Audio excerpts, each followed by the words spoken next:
Corey, you can do the OnlyFans. Isn't Patreon and OnlyFans like? It's very similar. Yeah, it's just how do you use it? Yeah. Most people tend to use OnlyFans in a certain way, whereas people on Patreon use that in a certain way. I'm pretty sure you have people who use OnlyFans. That what they do on OnlyFans, they do it on Patreon as well. Yeah. Yeah. I have a friend. She sells nudes on Patreon. She sells lewds? It's like cosplay nudes. Wow, you say lewds and I'm thinking of fucking quaaludes. No, bro. That's what I was thinking. South Africa to get those drugs. I mean, the shit they were doing in the 80s and stuff. Yeah, Hamilton's Pharmacopoeia, quaaludes. Still. Okay, that's what I thought. So lewds now is cosplay nudes. Yeah. So yeah, chicks dressing up as some character, yet that character as scantily clad. Nerdy simp dudes just fucking take my money. Wow. I fucking thought about shaving my legs and selling feet pics, bro. Like, I'll paint my fucking toenails if it gets me an extra $500 a month. Fuck. Wow. Reselling heels. Resell heels saying they were worn by flight attendants, $300. Wow. See, that's not even something I even thought of, but yeah, that makes sense, because I mean, it's like nurses.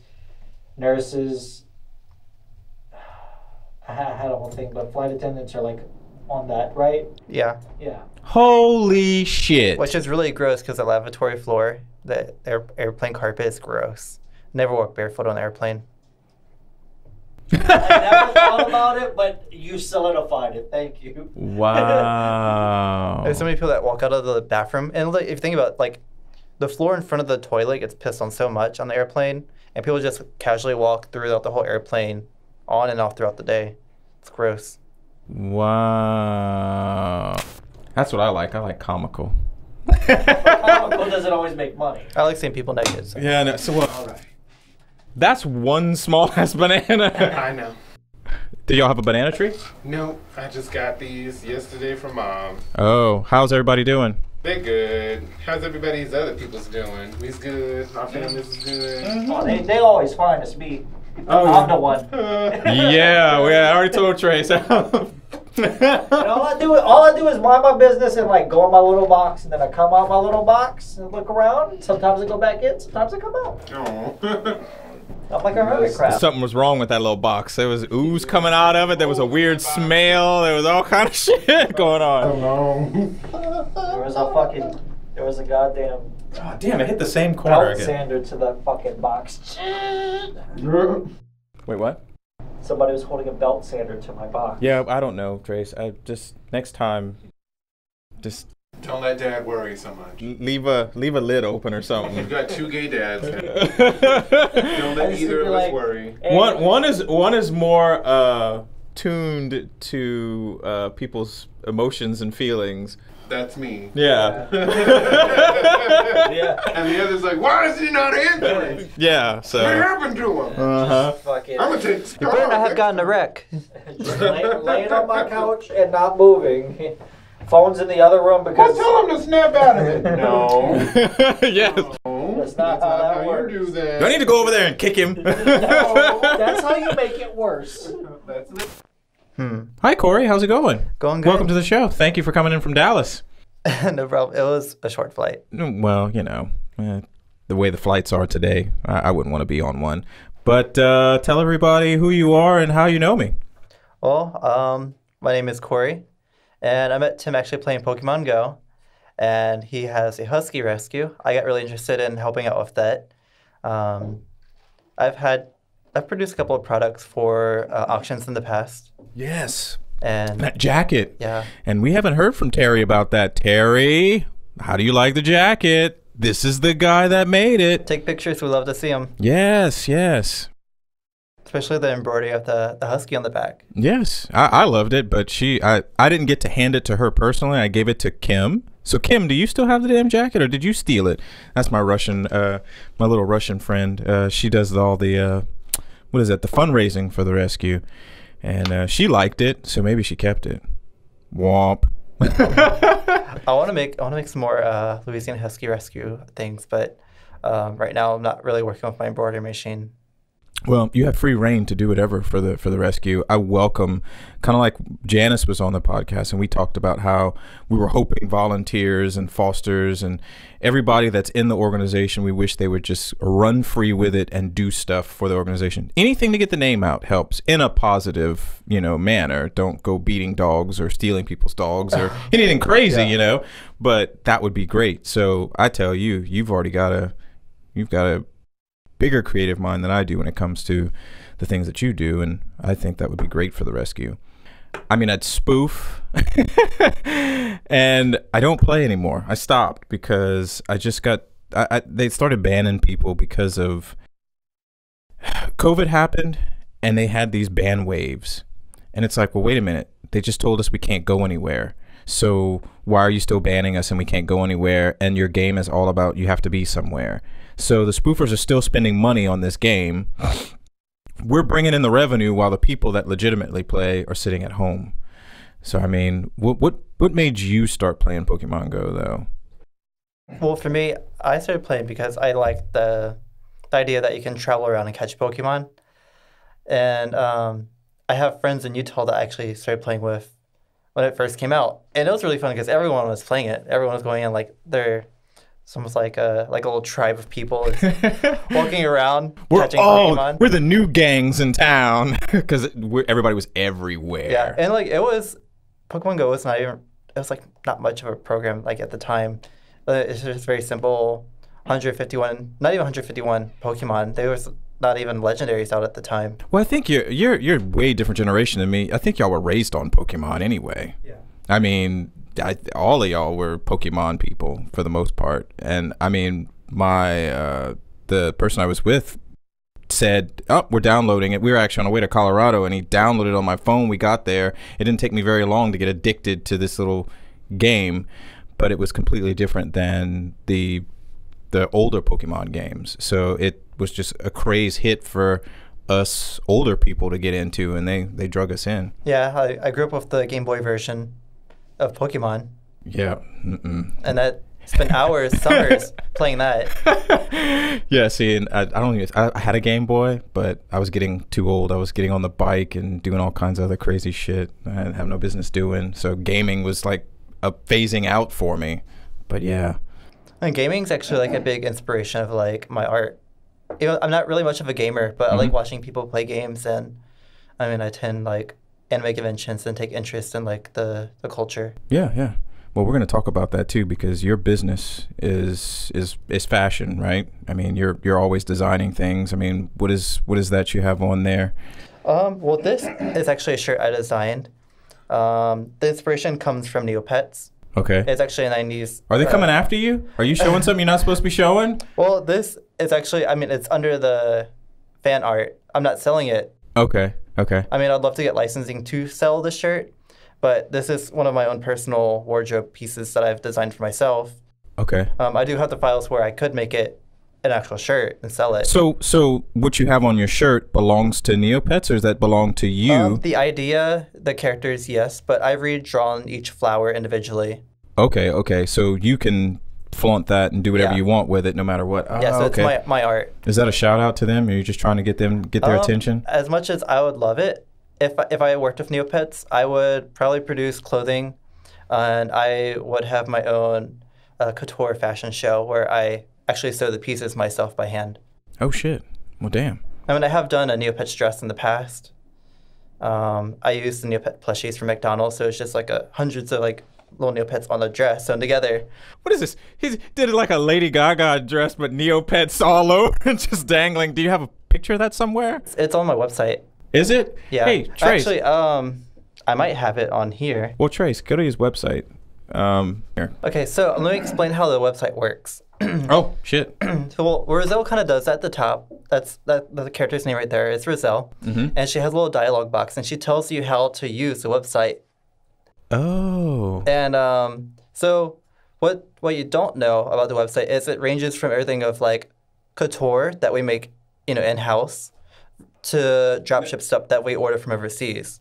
A lot of things, I like to shop in Korea, and so I put those things on the website. Oh, that's on your business card right there. Yeah. So one of our one of the images that we like to use for marketing is a Rafflesia flower, which is also known as a corpse flower, and they're all around Borneo, Malaysia, Indonesia, like that area, Southeast Asia. Do you go out there very often? I used to go there. Actually served a mission there, a 2-year mission. Oh shit. So okay, so wait. We'll get back to the website. So tell me about that. So I grew up Mormon, and it's a lot. It's a lot to take in. Mitt Romney, this is not your son. I actually really like Mitt Romney. Oh, you do? Yeah. Okay, well, but go back. I'm not going to get in politics tonight. Oh, unless okay. you really wanted me to. Oh, that's fine. But, you can. I don't care. I'm pretty sure we probably still see eye to eye on a few things. Yeah, I mean, I really like Andrew Yang, so. I was going for him as well. And look, they're going to take his ideas. I hope he's part of the cabinet. I think he will be. I really hope for his influence in the future. Yeah. But to your mission, Malaysia, I get inspired by the plants. You'll see a lot of the stuff that I paint. Well, go back to the mission. You didn't tell us. It has to do with the plants I saw on my mission. Okay. I was really interested. I'm really interested in the flowers and gardening. Gardening's a big part of my life. I do it every morning. And it started in Malaysia. I would pick up seeds off the ground and plant them. And so I had a little garden on my mission. What? Yeah. Wherever I stayed, I either had it in the windowsill or I had it outside. Okay. I've grown durian trees. Durian trees. I'm pretty sure that I don't know if that's legal or not, but it's a hazard whenever they drop the durian fruit because it can hit someone in the head and kill them. Well, yeah, and then isn't that the one that smells like old feet or something like that? You can't travel with it. Ooh. And also, I grew everything. Wait, you can smell it on the outside? I thought it was only when you cut it open. Yeah, it depends how far along it is. Oh. But I also grew shy grass, which is really common. I just thought it was interesting watching it grow throughout the day. What is shy grass, though? What is that? It's the leaves come out and you touch it and it will go down. Oh, it's like man is poison. That's what it is. Man is poison. Don't touch me. No, I'm just kidding. I mean, some people called me poison ivy, so. Oh, good with the plants. Good with the plants. I mean, why would Batman want to kill her? She's all natural. Maybe that's why he didn't like that natural stuff.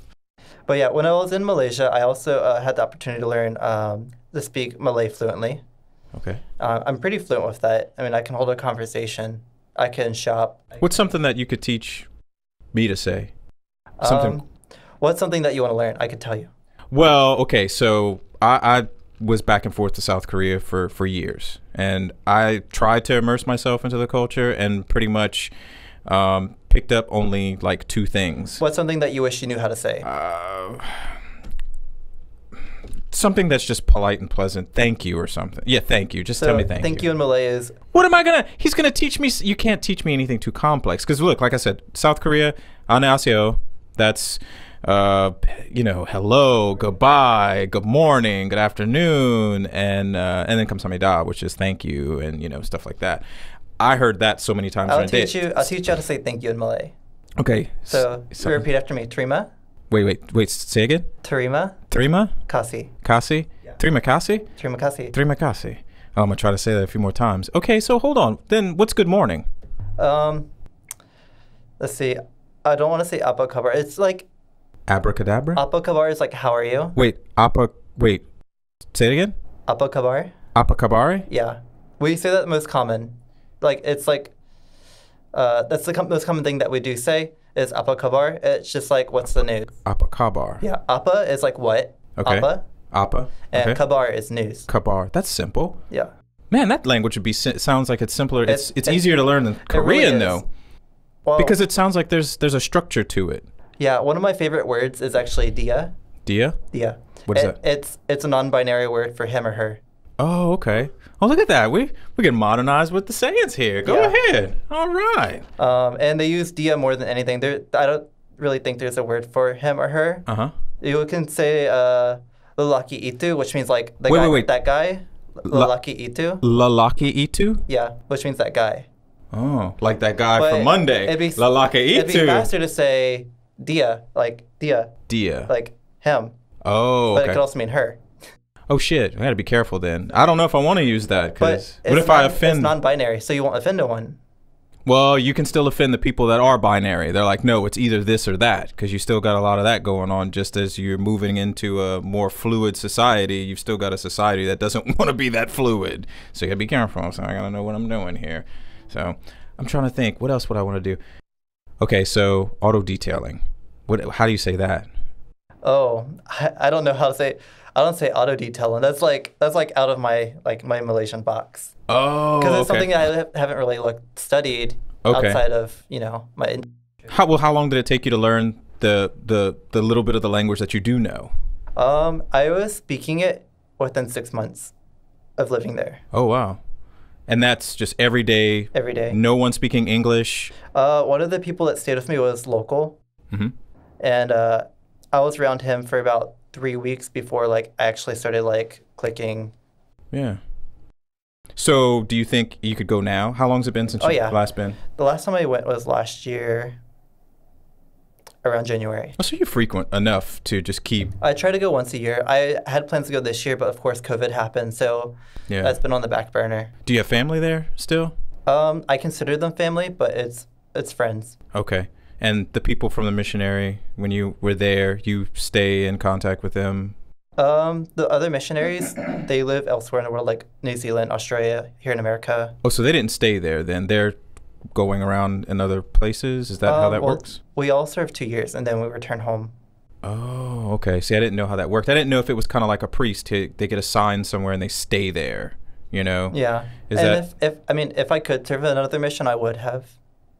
Actually, only there or somewhere else? Oh, there, yes. But I would be fine with going to France, Japan, a place of interest. Yeah, but I think your heart is Asia, because look at what you're creating. Everything has a Asian inspiration to it. I think it's a mix of Asian and French. You've got a... Oh, really? French? Yeah. Well, that actually brings me to the title of the brand, xjwonderland. Mm-hmm. The xj actually comes from the Chinese Shengjing, which means fairyland or wonderland.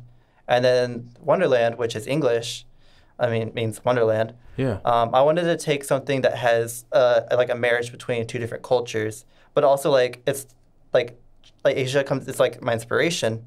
The people in Asia just inspire me to be more creative and to be myself. Whereas Wonderland, it's obviously there. It's something that I just wanted to take the inspiration, what's obviously there, and mash it into one thing and create what I have as xj Wonderland. Okay. So have you told a lot of people about the website here, or is this the first time that you're actually getting, some attention to it? Actually, I just rebranded. It was a basic commerce website a few weeks ago. And I had this idea that I wanted the website to look like a cash shop in some kind of game like MapleStory or Neopets. And so I took different elements from various things. I even looked at the Final Fantasy website where they sell their own products. And I was like, what do I like and not like about this website? And I just felt like having something more colorful, actively moving, and just draws attention to the clothing. I've been on and off about whether I want to put the prices on the items, or I actually want people to click on them, because I feel like each item deserves attention, not just the price. Yeah, I wouldn't put the price. First of all, if you're trying to go for this couture look, anybody that wants something that nobody else has, they're not worried about how much it costs. They're worried about how limited is this. That's what I would do if I was shopping for it. You could have the price whenever they add it to a cart. Then you can go look at it later or something like that. I wouldn't advertise the price there. Let them take in what the item is. The way price just cheapens things, to be honest. Yeah, I feel like having a unique item is where I started out. It was an art gallery. Everything was one of a kind. There are some items that I do have maybe 40 made of them, or it is drop shipped. I do want to get away from that eventually. I want to get completely away from the drop ship of the other items that are not listed in this first slide, because I don't like fast fashion at all. Yeah. I feel like everything should be made with a paintbrush. You should paint everything. Everything should be unique. Well, and if you're going for the couture look, that's not fast fashion anyway. So kind of like you with full attention to detail. You're detailing cars. How important is detail to you? It's it's what sets me apart from everybody. I mean, you can't rush the job. Not on the level that I'm doing it. There's just no way. You can't do fast turnaround stuff. So yeah. So like me selling my couture versus fast fashion is equivalent to you detailing a car. So when you go into a car wash, right? And Benny's car wash. Exactly. There's no replacement for attention to detail. No, not at all. And that's across the board in every industry. So now people see what you're doing here. Y'all know what Corey does. Corey, you said you met me with Pokemon Go and Louisiana Husky Rescue. Did you know what I did though for a living? You know, like how I paid bills and stuff like that. Because you mentioned, because you gave that comparison to detailing. So now let's. I'm aware that like you run a full attention to detail, and that you detail cars. Like you're the one behind the rag wiping down the the steering wheel. And did you know much about auto detailing? Actually, I don't know that much. I know you use ceramic coating. As far as what that means, not really. Ceramic coating. Let's not mix that with detailing because that's not required. That's just an option, that you put on the vehicle after you get it detailed. But your experience with detailing, you said not very much. Like, what you think of just kind of like get the dirt off of it, clean it, and off you go. Did you know anything about like clear coat conditions and, using certain types of waxes and sealants to protect the surface? Did you know anything about all that? No idea. No idea. So what do you do when you clean your car? Do you clean your car? Oh, most I do is I bring it to a car wash. I get the fast fashion. I'm a millennial. And I vacuum my car out. I make sure it's like, I try to get all the dust out if from the You're doing more than what I hear most people do. I want a clean car. Like I don't really appreciate when people eat in my car. I tell you that. That's good. Well, that's good. That's a good thing to do because you know what? No ants, no little weird bugs and stuff. Yeah, I feel like I really need to like clean the car out after people eat in it. Yeah. I mean. Oh, he's like, oh shit, there's an itch going on as soon as somebody drops a fry. I see you wipe your hands on my seat. Ooh. Do you have leather seats or cloth seats? I have cloth. Oh, well, they can hide that smear real quick. Oh, let me just put that right there. So how often do you clean your car? At least every time somebody gets in and out of it, huh? No, I wish. Like every oil change, I'd say. Or at least every brake. Well, wait a minute. How often are you changing your oil then? 3 to 6 months. Oh, okay. All right. I do it pretty often. But that's detailing where you actually start taking things out of it and you do the deep cleaning, or is that like, I'm only going to bring it to the car wash then? Well, when I go to a car wash, I have to do the vacuum. Okay.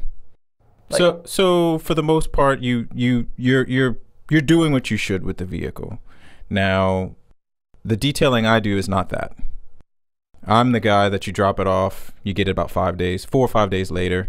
You want the outside to look its best. I'm gonna make that happen, and that's getting rid of swirls and scratches and all those little imperfections that make the vehicle look aged. And then when it comes to the interior, I'm taking seats out and I'm doing all this other stuff. And I hate to say we had to take a couple floorboards out. And that means you got to pop all that plastic and all that shit off. I really hate interiors. I can't stand them. Oh, I hate them. But that's not what most people want anyway. But that's the level that I'm doing. And not too many people in town do it that way. They're doing the fast food. It's kind of fast fashion. Well, how can I relate that to what is it? Fast what? Quick wash? No, I want a fast tag. How do I fast tag mine? Half-ass detailing, not detailing. Well, that's just me saying half-ass detailing. I mean, I want something very cool, like what he says about fast fashion, like fast food. Fast fashion isn't necessarily a good thing, though. It's just no, it's not. But that's a good label. I want to use that for the quick, car washes and stuff. Cheap, quick, generalized shit. Fast food, fast fashion. Okay, so fast car wash. What can I? I want to. So like a cool label. A fast wash would be like the fucking Pennywise to New Iberia. A wash and go. Just tell me that I can't have one of those. There you go, Tim. A wash and go. Wash and go. Okay. It's not staying overnight. It's not staying overnight. No attention to detail. It's warm. Can you? All right, so okay, what was I talking about? I wanted my fast thing, a wash and go. I guess we'll deal with wash I think and I'm go. going to go back to the website. Okay, you want to go back to the website? Come on, let's go back to the website. Okay, so as I mentioned earlier, you can navigate through He's the website. like, give me this fucking steering wheel. We're gonna click XA. We're gonna click the XJ exclusive. Are we gonna do it, or is Trace gonna do it? Oh, okay. We're a team, right? Yeah. So this is Iris. He's actually. Is that flower you were talking about? Yes. This little red one? That's Rafflesia. Okay. What does that little red flower do? I'm curious because it just gets my attention. Actually, one of the world's largest flowers. How big is it? I'd say it's probably like that big. Is that Vileplume? Yeah, it's from Vileplume. Pokemon? It's Vileplume. Holy shit! Go ahead. And I mean, I guess that's why I like it so much. Is because I saw a lot of the plants in Malaysia reflect Pokemon, Huh? and it's like, wow, like real life Pokemon. Yeah, Pokemon's Japanese though, isn't it? Yeah, but they have influence from all over the world, Ah. especially like areas that have like evolution, Oh, okay. like prehistoric evolution. Hey, can we get that flower in the States? No, Why? I mean you probably could get it in South America, but I believe they're endangered. What kind of climate do they need to be to grow? Rainforest. Rainbow. Oh, that shit would die in Louisiana fast. Damn it. I want one. I want one in like what is that? What's the name of the flower again? Rafflesia. I thought it was Corpus something. It's a corpse flower. Okay, well, pull it up. Watch, pull it up. I'm stuck on this flower. I want. You know what a corpse flower is, Tim? There's different types of corpse flowers. No. There's a tall one. I They don't. smell like death. Oh, it's like a fucking Dorian flute then. Fruit. Corpse. Oh, and then I'm here, X-Corpse. Corpse flower. Bloom. Oh, I think somebody said something about that. Oh, ooh. Yeah, there's different types of corpse flowers, and they're named after. But why the is this smell of- popping up? That's another corpse flower. It's really huge. Oh, look over there on the bottom. See, there's a whole lady standing next to that one. A whole lady. She's kind of close. She's kind of close to it. Oh, And they're named that because they shit. smell like death. Mm-hmm. Hence vile. Vile plume. Mm-hmm. Yep, you're right. Okay, well then pull up the one that he has. I hate to be stuck on a subject, but I'm just kind of fascinated. What's its particular name? Rafflesia. You have to spell that. Rufflesia. I might be wrong. Okay. It should autocorrect you. Oh, there we go. Ra. Same fucking thing. Same fucking thing, except it's got spots. And this is a wild flower, right? Yeah, and they live only about 7 days. Oh, wow. Oh, well, I definitely need to get it in some resin. Just get one of those and you... Would that be illegal to send me one next time you go? Yes. Oh, shit. I will have to get like trying to remember what it's called. Can we buy one? See, let's see if we can buy one online. Like, go to purchase. For sale. Holy shit, did that say $15,000? No, we don't want a photograph. Go to shopping. Or just put plant for sale. Is that a Yu-Gi-Oh card? It is, it said it, yeah. Oh, that's a pin. Oh, damn. Google said nope, that's it. Oh, look, wait, maybe you spelled it wrong. Yeah, you put it all together. Ooh, here we go. You can get some, I don't want that. Oh, it's a poster. Largest flower, but man, I don't even want it alive. I just want one that's in like some resin or something, like in a little block. Right here. It's pretty. It's a sculpture. No, I don't want a fucking sculpture. I want a physical piece like that I look at in like a 3D resin thing. Shadow box? Oh, well.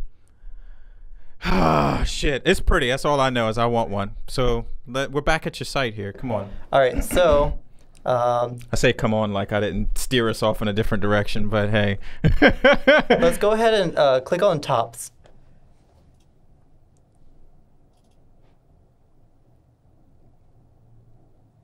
All right, and now click on dresses.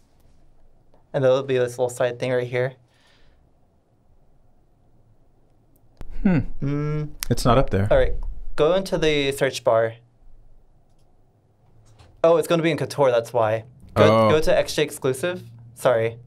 Oh. Because it's considered a couture dress. I sewed it by hand. So somebody's wearing this already, or they bought it? Actually, it's going to be the second option on subcategories. But I actually recently had someone wearing it. There it is. Holy shit. So this is the Neopets plushie dress. Ooh. I actually have it pulled up on my iPad as well. I don't know if you're able to see this or not. Oh, there's more. Oh, damn. That one. Oh, that's on the actual model. Oh, okay. I did have somebody local wearing this dress for 2 years. She hasn't posted anything recently about it, but it's her dress. She already bought it. No, it was on Lind to her. Oh, okay. What is Lind? Like, I'm thinking of an app. Oh, Yeah, here I go. I gotta be careful. It's just promotional Lind, so she can wear it, take pictures, and then she can post it on her Instagram for later. Oh. I don't know when it's scheduled to post, but I probably will share things once I see it. Nice. Okay. But the influencer is actually known as Cami Pomeranian. She's local to New Orleans. Okay. So is she another designer, or she just promotes everybody else's stuff? She's kind of like a kawaii girl. What is that? She just like wears Japanese fashion. She has a really popular Instagram. Oh. Can we pull up her Instagram? KAMMIE. There she is. Come on, Cammy.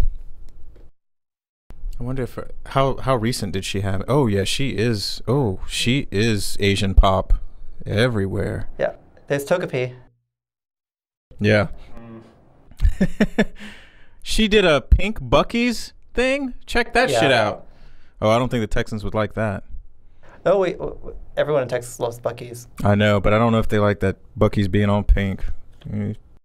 Texan people are going crazy. But yeah, this is basically what she posts, is this super kawaii pictures. So kawaii is a culture. Yeah, I'd say that. Okay. It's a lifestyle. Okay. How long has that been around?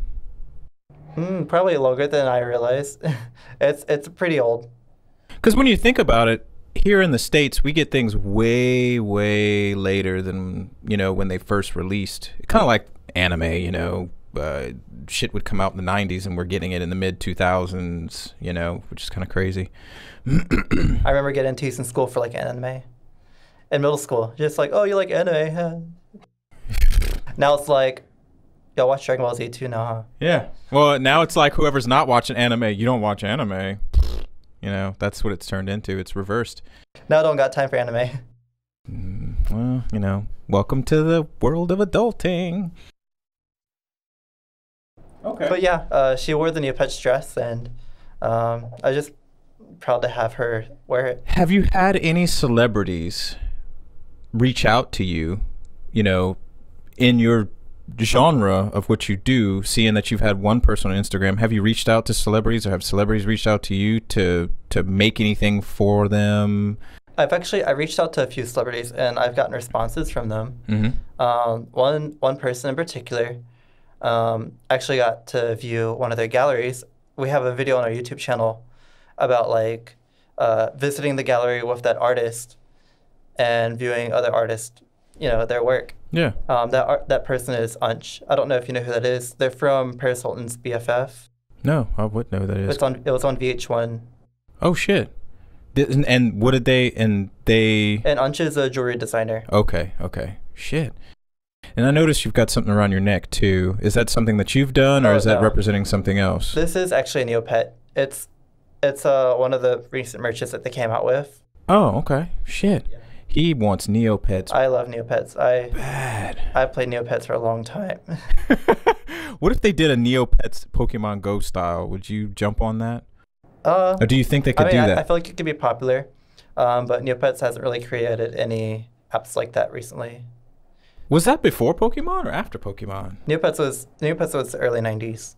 So around the same time then, huh? Because I think when I looked it up, Pokemon was 93. So 96. It's like no, that was when the movie came out. The game was 93, I think. Red version came out in 96. And I remember this because it's the first Pokemon game that I ever had, and Pokemon was a big part of my life growing up. Hmm. Am I wrong? I think he's right. 96. Factcheck.org is about to tell us when. Wait, let's see. Pokemon. I was in 3rd grade when I got Red. Yeah. Red or blue, Bloods versus Crips, the original for us, our generation. Okay, so it'll be a bonus if you tell me the month. I got it in November because of my birthday, so... Ooh, you were late, because February 27th, 1996. That was the year I graduated. I was done with video games then. Oh, no, I was playing Final Fantasy VII still. So, yeah. I'm sorry. Sorry, but you were right. 96. You were right. So, wait, what? Okay. So this character is Iris, and he's not going to stay an XJ exclusive in the future. I'm actually going to move him out and put him into the archive because that's where he belongs. That's why I created him. And he's kind of just like the know-all of the brand and the characters. Looks like he's part cyborg or something. Yeah. If you click the center one, bottoms, this is our newest character. You showed me that earlier. Yeah, You showed me him. This is Plita, and he's actually named after like a purple plant, which is really popular in Mexico. Something that you notice that all the characters are named after plants. Okay. Wait, is that named after that little plant that's on that? Have you? Oh, so you don't watch much TV, do you, Corey? No. Okay, so if you watch TV, but if you there's a new Asian series out called Kingdom. Well, actually, it's been out for a while. It's South Korean zombie apocalypse thing, and there's a purple plant that, like, man, I shouldn't spoil it, but it has to do with plants and stuff like that, and they name all kinds of things with plants. It just reminded me of that. Yeah, I'm going off somewhere else, but go back. But the Plita is another shop. He actually belongs where he is, in bottoms. He is a berserker. That's where he likes to be. I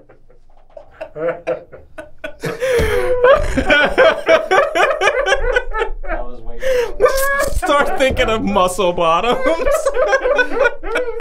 He's got a lot of power.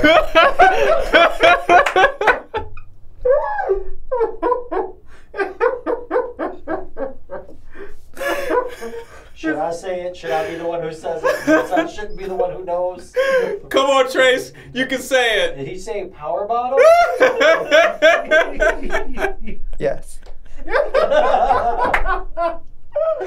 Oh god. I'm not gonna be able to breathe. Oh, that was good. In his delivery, he didn't move his face. Too bad I only had this in focus. Oh my god. Are you serious? Yeah, this is Oh my god. For everyone at home, whenever he said bottoms, he Oh. was just pointing to the weather. Like, Oh my he god. belongs where he's at. One thing I like to do with my characters is not only name them after flowers, but I like to give them tattoos of flowers. But like I do that on purpose because I want people to know that like my characters are over the age of 18. You know, I don't want people like making up fanfic about my characters and thinking that they're young. Because like I just want that to be very clear. So I feel like tattoos is the best way to do that. You gotta be careful because there's some parents that buy those temporary tattoos that stick on to them, and kids do that too. So These characters don't have temporary tattoos. okay, all right. He also has a scar on his eye. I don't know if you can see that, but yeah. I can't see it Because there, all but his weapons are like close up. He gets very, very in your face. yeah, he's a melee person. He's all about just getting in there. That's why he wears shorts for that movement. No, I didn't know. I didn't know if that was the reason why. I can't have another laughing fit about this little bottom. Well, let's go to tops. We just went up to the tops. So Roselle's in the place of tops right now because I don't really have a character right there, so she's kind of just a placeholder. She's like a substitute. Do you already have a character for the tops? Not yet. Oh. He's working on it. Oh boy. What's in the accessories? Like, and now I just want to meet the whole cast. Oh, it's still Roselle. Yeah, I only have 3 characters right now. I'm still Okay. working on coming up with more. Well, you just launched this too. You just Yeah. redid everything. So, I mean, was this the direction of the website you had envisioned long ago, or you just said, "Oh, let me try something completely different"? I actually had no idea. I decided to rebrand this year because I felt like there's a lot of things that I've been trying to do, and I see other artists doing them. Like after I've put forth the effort. One thing that I was actually working on was Neopet tarot cards. I was like drawing all the art for it, and then someone got a license for Neopets, and they said that they're going to come out with their tarot cards, and I was just like, well, Damn it. I can't do that, and I've already put so much hours into it. Another thing is you see the clouds in the background. Last year, I actually created a jean jacket with clouds on it for print, and I really liked that. And so it's just like, wow, I can make that like kind of like my brand, with clouds. Yeah. But then I saw that Virgil Abloh was working with clouds, and I was like, well, I'm not going to make that like my major thing now. I'll probably just use it as like a backup print, But What'd you do with the jacket that you had made? Do you still have it? I still have it. It's actually on Lend right now. Oh, okay. Yeah, one of my friends in Dallas, she's a stunt double. Do you lend a lot of your work? Yeah. It's something I started doing after Scream Queens came out. Okay. I don't know if you know what Scream Queens is, but it's a TV show. And a lot of Chanel Oberlin's outfits were actually lent to the wardrobe department Oh, okay. by various designers. What happens if they damage your stuff? I mean, it's on TV, so it's like the exposure thing, but at this point, Because it's the only one of that you have. Yeah. I'd be afraid that if they're doing it to do stunts and stuff, they would end up damaging it. And it's kind of like if you break it, you buy it type of thing. So some production companies will compensate you if something happens to it, but I mean, it's Fox, so I'm sure they'll compensate if there's damage to the wardrobe. Hike the price up. Hike the price up. But yeah, so that's what I do is I like lending out to people who are going to have like something to do in media, if public figures. No, it's an exchange of your exposed art, your fashion to their, well, I guess in a way their audience. They see it and it's like, oh, where'd you get that from? We were talking about exposure earlier, but we were talking about exposure in a different way, and some people are not appreciated with that type of exposure, right, Trace? Yeah. Let's not get back to it. Yeah. So with that being said, I do have like another artist that I have something on Lend. Unfortunately, whenever I sent out the product, she hadn't come forth with like her concept yet, and she's actually a K-pop idol, which is her name's Alexa. Do we have a way to go? Oh shit! That Alexa wanted to talk. We'll call her A for now. No, it's okay. She can't listen to us anymore. So Alexa, I'll just tell you about her. She's kind of popular. Okay. She was on Produce 48, which is a TV show in Korea. Well, the reason why is I want to see, because I have no idea what you're talking about. Even immersed in Korea. This is exciting. Okay. No, I get it. Keep talking. But can I pull it up though? I want to pull it up. Is there a way I can pull it up? There's always a way you can What is she on? Does she have like an Instagram or something like that? I need visuals, so But that's YouTube would be the place to go. okay. Well, let's go to YouTube land. I met her at a meetup after Produce 48 and became friends with her, in person, and then also through her mom. And so I decided to make an outfit for her, but I didn't know what concept she was going for. And I made her something that was more along the lines of like Girls' Generation, and it was very flashy. I spent over $300 on buying the glass beading for it, but unfortunately it does not fit her concept, so I feel like I have to make something different for her to wear it. Did she? But did she explain to you exactly what she was looking for, or you just tried to guess? I was throwing a dart with the blindfold on. Oh, okay. But did you get the inspiration off of things that you've seen her wear? You can find a pattern though, of course. Well, I got my inspiration off of what I thought was going to be big, and I gave it to the wrong person. Well, which one is her? Where are we at here? So look up Alexa. Just type in Alexa. Oh, we're gonna get Amazon. You know that, right? Oh. Are either of these? This is her Produce 48 stuff. But this is her. Yeah, this is her when she was on Produce 48. Okay. So backspace Produce 48 and look up. Just look up Alexa. She'll pop up. She's that popular. Watch out. So there's right there, the first video would be a good video to watch because that's a teaser for her next video coming out. Well, this is the second one, Trace. The first one is what he said. Yeah, that one, that Revolution one. I just saw it. Oh, that's true because it's playing through there. Okay, so you can kind of see her concept as like post-apocalyptic, you know, cyber. It's definitely not Girls' Generation. yeah. So I really miss. Okay, what's Girls' Generation? Show me that. I think I recall that because It's very flashy. I think the closest thing to what I sent her would be like Lionheart by Girls' Generation. Okay, so put that in because I really believe that's something I'm familiar We with. sang it all the time. Huh? Like me and Brian and them all. Really? That was that his favorite at Yeah, the that was time? one, yeah. Okay, I knew. Just like Girls and then Generation. Well, I remember bringing stuff home from Korea, like official merch that he wanted. The first video. So you can skip like 10 minutes into it, or not 10 minutes, like 10 seconds, 20 seconds into it. Instead of unmute it.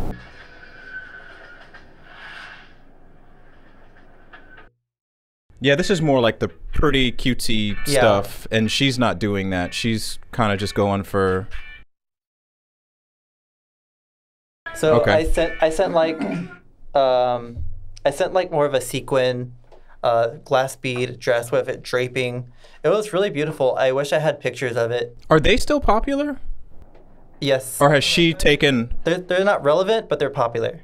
Oh shit! What's more important, relevance or popularity? 2020 it's relevance. Ooh, damn. Well, how hard would it be to? Who would you rather do work for, or does it even matter? You can get the feel for any of. Alexa's up and coming. Her first music video just hit 18 million views, which I mean she's up and coming. But Girls' Generation, obviously, it's more popular, Established. more exposure. Yeah. But they're not relevant, so less people are searching up Girls' Generation. What if you made something for them and they wore it? Do you think that would be a good Right thing? now, since they're not relevant, it would not really do much. But the name though has weight, you know. I mean, it'll be a good move, but not worth my time. Oh shit! Sorry, Girls' Generation, y'all are old news, obviously. I mean, I would love to have the opportunity, but if I had a choice between the two, You'd go with Alexa. I would go, the one that's up and coming. Okay. Yes, Blackpink. If I could work with Blackpink, I would. What is Blackpink? Blackpink's another K-pop group. Okay, let's pull that up. They already are brand ambassadors for different brands. I have a video about it on my channel. It's actually done by John. But he talks. Or should we? Okay, so then it should be. So everybody, XJ Wonderland does have a YouTube page, and do you want to bring up his page? You can type in Blackpink with XJ Wonderland in the search, and you might be able to see the videos.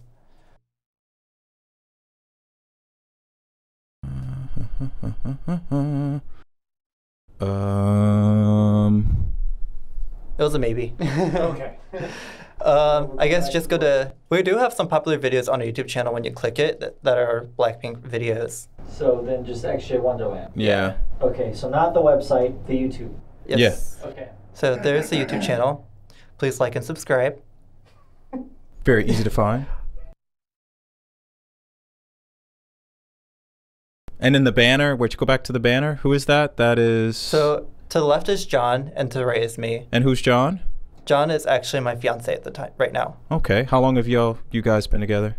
We've been together since 2016. 2016. Okay. And he's into, and I see he's Asian as well. So is that where you got your liking for everything, or you got more deeper into it by knowing him? We actually met at an anime convention in New Orleans. Okay. Through a friend.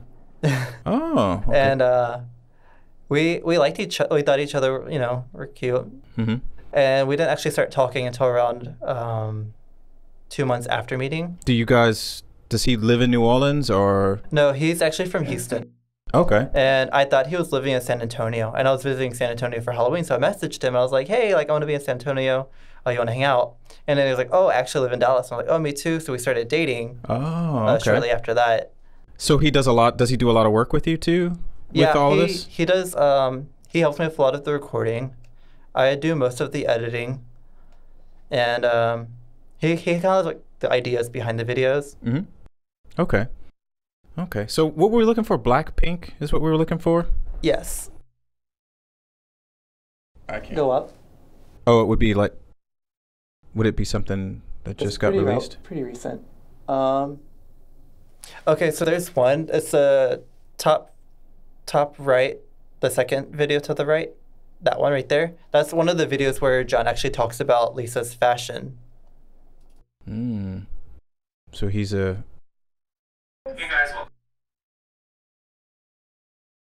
Where's John originally from? What's his Asian background? So John is Filipino. Okay. Yeah, but his parents, his grandparents are the first ones to come to America. Oh, okay. So his parents are American and he's American.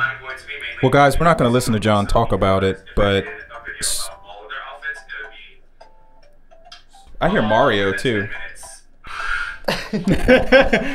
We'll just hit pause. We don't really need to hear him talk about Blackpink. But so Blackpink is just another new K-pop song or I would say artist. Blackpink is the most popular K-pop group right now.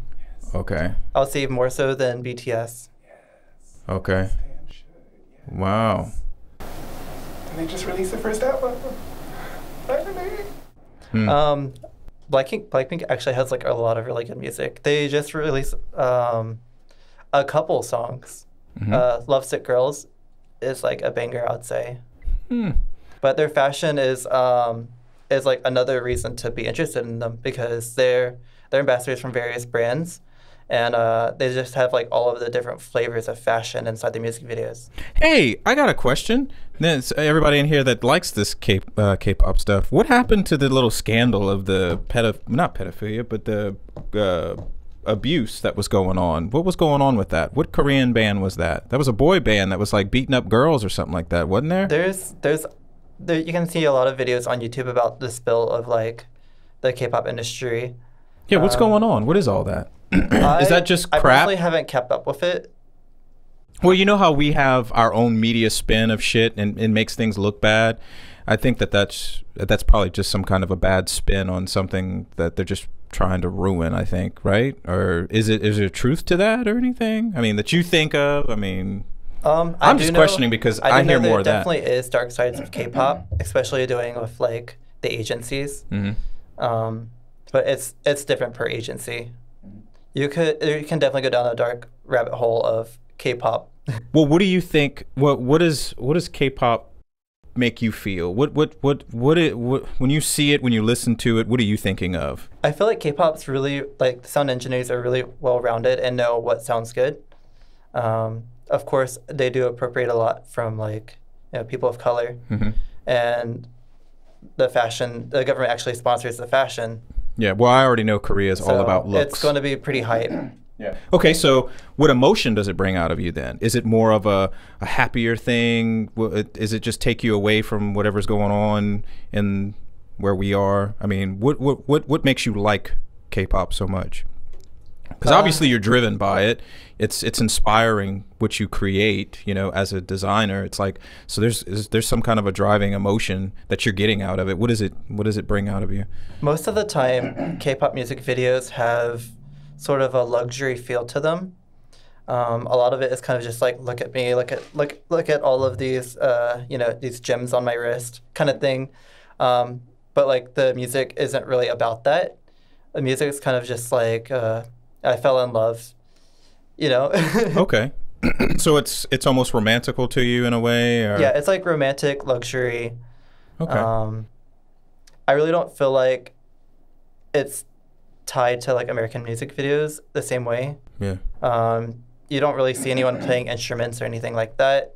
I mean, you have Day 6, but I don't look them up. It's just like a random K-pop, or not random K-pop, but like a random Korean group that plays music inside the music videos. But that's really...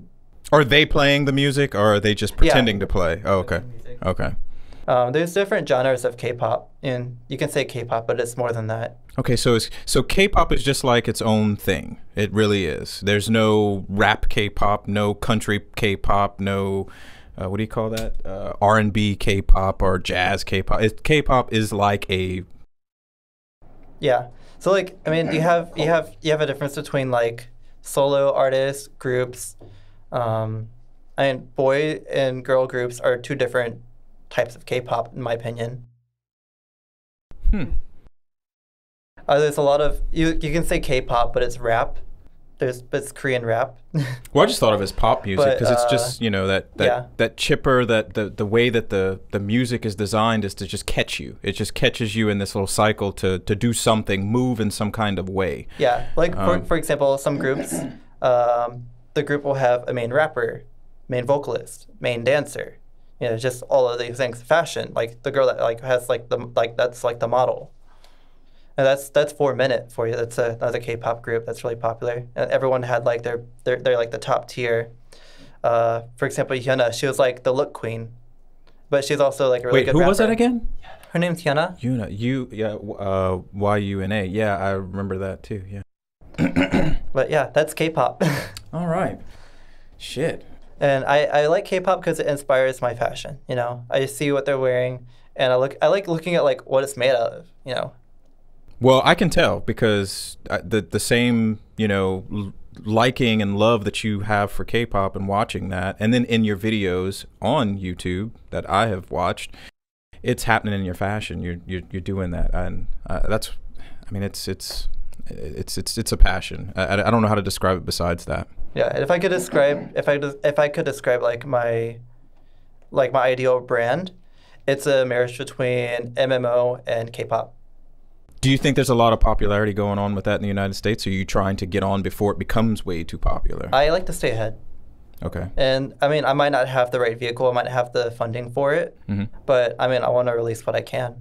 Well, you already are, because I mean, hell, you've already had some people, lent pieces out too, and I mean, you're going in the right direction. You really are.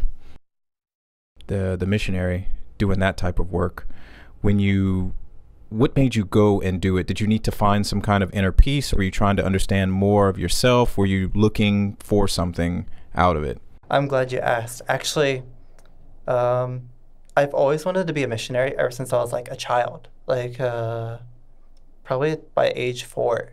Fuck, I wish I was that aware at 4. I was pretty aware as a kid. Shit, all I was aware of is that this Lego block went here.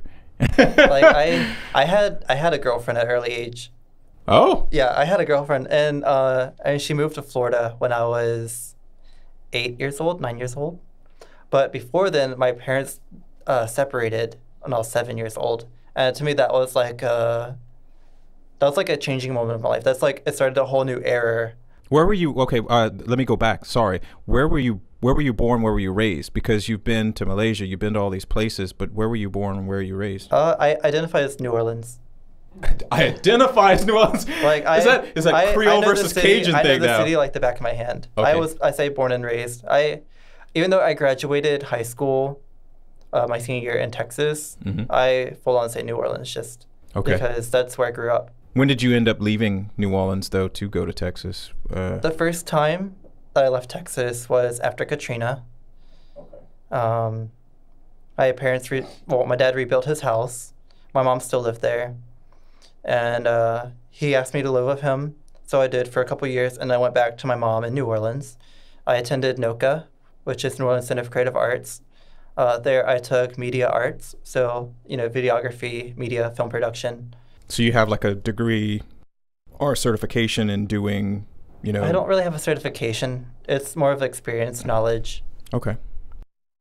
And when I was 14 years old in high school, I decided to start going back to church. My parents were both not going to church at the time. Are they religious? Are they spiritual? I grew up Mormon, LDS. Yeah. And my parents grew up Catholic, but they converted before I was born to LDS. Okay. And so I grew up most of my life until I was 7, LDS. And so when I was 14, I've already not gone half my life, but I felt like there needed to be something there. And so I was actually on a bus, and some girl was being annoying to me, and I saw that she had like a little ring on her finger, and it was like a choose the right ring. And I recognized that the ring was like from my church, and I was like, oh, like I recognize that. What is that from? She's like, oh, it's from this church that I go to. So the ring actually said choose the right ring? Well, it says CTR, like choose the right. Okay. But so I recognized that, you know, it's just like a little symbol. Is that like a slogan of the Mormon church or something? It's just like a reminder to like do what's right. Hey, look, Intersections wouldn't even be here if it weren't for this business. This podcast is sponsored and hosted by Polished by Full Attention to Detail. Yeah, it's my business, but the money from that business came to this to bring this to you. If you're enjoying the content, if you're enjoying the conversations, visit fullattentiontodetail.com. Do some business with us. It just keeps the money coming in. It keeps the content going. I mean, hey, Polished by Full Attention to Detail is a 7-year award-winning business. That means people have voted for this business to be #1 year after year after year, which means they got to be doing something differently than everybody else if they keep winning awards, right? So to keep the podcast going, support Polished by Full Attention to Detail. Visit them. Visit me. Get your car done. Get a coating. I mean, something. Go to fullattentiondetail.com and help us keep this podcast going. Oh, okay. And so she invited me to like an activity. I started going, and like I just felt like I was at home. You know, it was like that familiar feeling. You know, it's just like you're returning back for the first time. I wish I had that. Everywhere I go, I feel out of place. I really enjoy going to church, even to this day. Uh-huh. But when I was 14, I had my parents started going back to church. My dad started going back to church. And I was given the Strength of Youth pamphlet, which tells you like what's right, what's wrong, what you should do, what you shouldn't do. As like a youth, it was kind of like a way to protect you from like doing something you shouldn't. Okay. And then I remember reading in there that like homosexuality is a serious sin. And when I read that, I was like, oh my God, like. Who dictates that that's a sin? I was like, what am I going to do? You know, like I already know I'm gay. Like I'm 14 years old, I'm pretty sure. When did you find out that you were gay? Because you said you had a girlfriend at a young age, and then when she moved away, did you just go, oh, well, I don't like, that bitch left me, so I hate all females, and now I'm going to go to the other sex now. One of my favorite things about dating her is like, I was a little kid. You know, I the favorite thing I had was just we played with dolls. Okay. I mean, obviously Aladdin's attractive, so. Give me that Aladdin. That's my caramel Who needs skin. a genie? I got Aladdin. But oh God. I mean, I already knew at that time.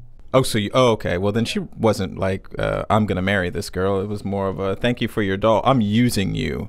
Well, I mean, you always see like heterosexuality on TV and Disney movies, so I assumed that like I had to get married to a woman.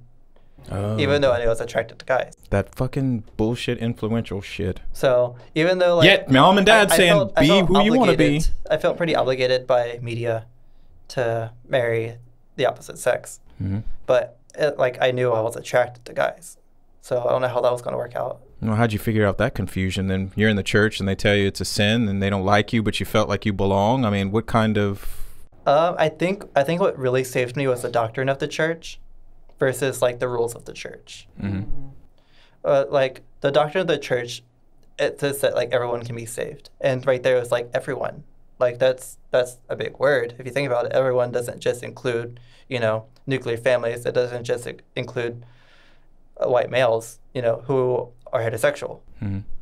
What's more important? What do you think? Why do you think people are going over rules than the actual doctrine these days? That's one reason why I don't like religion, period. I don't believe in any of it because I think it's the worst thing that mankind's ever created. Now, mind you, I have a different taking of it, you know, because I don't believe in this spirituality. I don't believe somebody's dictated anything or I can talk to somebody. I believe man wrote something to control weaker-minded men. And if you made these two things, these rules and this actual belief, why are people forgetting the belief? The belief seems to be what is good and what works. Then why are these rules so contradictory to those? Let me tell you what I feel. I feel like rules have two purposes. They're one, to protect you, and two, to help you understand. Mm-hmm. And I really felt like those rules were there for those two reasons. Mm-hmm. The rules, I felt like have influenced me or helped me understand God. Mm-hmm. And to say homosexuality is a serious sin was to help me understand that, like, homosexuality is something that you take seriously. You know, it's not something that you just go around and, like, try to figure out. It's something that you actually pray about. And so I struggled with it. I struggled with it a lot. I went through most of my life thinking that it's something I had to deal with, you know, in the closet. Mm-hmm. And so with this being a rule to protect me, of course, I took precautionary, you know, as much as I could with it. And I just felt like God didn't answer me at first. Mm-hmm. About it. You thought it was a rejection? No, I just felt like it's something I had to figure out on my own. I just had to study, I had to pray, I had to ask questions until I found the answer. But the answer was plain. Like, the answer is already in the doctrine. It wasn't about what the rule said. It was about understanding God. Mm-hmm. And so what I needed to do was serve a mission. And it sounds odd. And a lot of people say, like, oh, like, you should serve a mission, it'll solve all your problems. And the truth is that's not true. It's not the mission that solves your problems. It's what you do on your mission that solves your problems. It's learning what life's about and being immersed with all these cultures and being... For me, it was learning God's role in my life and what he, what do I mean to God? Am I just a human being that he created? Like, why is it so important that I return to him? Mm-hmm. And so when I served the mission, I learned how much people care about their things, but, like, not things, like they're like things that matter to them. Mm-hmm. Like, for me, I'm an artist. I create paintings. And do I love my paintings? Yes. Do I have specific things that I do with my paintings to make sure that they don't get ruined? Yes. Mm-hmm. Do I want people to understand them? Yes. Mm-hmm. With that being said, serving a mission, I learned how, like, God cares about people. And I just feel like people don't really have the idea of, like, how important it is to be kind to others. Mm-hmm. That's the most important thing, is charity. And it doesn't matter what you do with your life, as long as you're charitable towards others and you love yourself, you love others, like, that's all it's about. Mm-hmm. You know? And through that, you gain, like, a knowledge, you gain a relationship with God, and you just become your own person. Mm-hmm. I mean, it sounds like I'm ranting, but I'm just trying to point out, like, it's all about your relationship with God and other people. Mm-hmm. And does homosexuality have anything to do with that? You can say no, but it's basically, I mean, who are you? Who is you in a relationship with? Like, I'm in a relationship with my fiance, mm-hmm. and to me it's important that we have God in that relationship. Mm-hmm. And so... Does he believe the same things that you do, seeing that you brought him up? Is he following the same thought process, the same beliefs, stuff like that? Because Filipino, I'm not sure what religion are they Buddhist or... No, actually a lot of them are Catholic. Catholic? Okay. Yeah. So he has a faith that he's following that coincides with yours? Because I understand different faiths, they can clash a little bit. So, but you guys don't have any of that clashing with y'all's faith. He's not Catholic. He's another kind of Christian. Okay. Yeah. I mean, I feel like he said that they switched between 3 different kinds of Christian, but it is Christian. And you're still Mormon though, right? Yeah, which is Christian. Christian. Okay. Okay. See, you got to give me a lesson on it because I don't know them all. There's just so many of them. It's the name of the church is the Church of Jesus Christ of Latter-day Saints. Okay, I've heard of that. I've heard of that. So it's the Church of Jesus Christ. So we have it in the title so people know it's a Christian faith. Oh, that's true. Y'all are the ones that come knock on the door. Yeah. Okay, all right. 2 guys. Yeah, you didn't bring no books today, did you? Well, I walked around with books. Oh, did you? So you did that? Is that part of the mission too? Is to try to spread the word and try to, Which we have to be careful in Malaysia because we can't teach any Muslims because that's against the law. Oh. So only people who are non-Muslim we can teach. Oh. Ew. What would they do if you knocked on their door and try to do it? Could you tell? Usually you have to just straight up ask them, like, what religion are you? Okay, well, that's the best way to do it. Saying that, okay, thank you, bye. Yeah, and if they said they're Muslim, just be like, oh, thank you. We're just, we're looking for Christians. Damn, that's harsh. Why? Okay, so why is it so difficult to actually talk to a Muslim, trying to get them to understand? Wouldn't there be like a bridging of the gap though? Why are you not allowed to try to talk to them about your religion? Well, the government is big on Islamic retention, so keeping people within the faith. Just let people be. To me, that was like the only infringement of religious freedom there. Mm-hmm. I don't want to get into it, but I mean, I feel like coming back to America from Malaysia, I feel like America has a lot more religious freedom, and that's at most all I'll say about it. Yeah. Well, I don't know if there's a lot of religious. Well, there is. Everybody can you believe. can practice witchcraft here, so. Yeah. I mean, you got your. What is that? The Satan church that they say is probably better than most religions. The Satanists.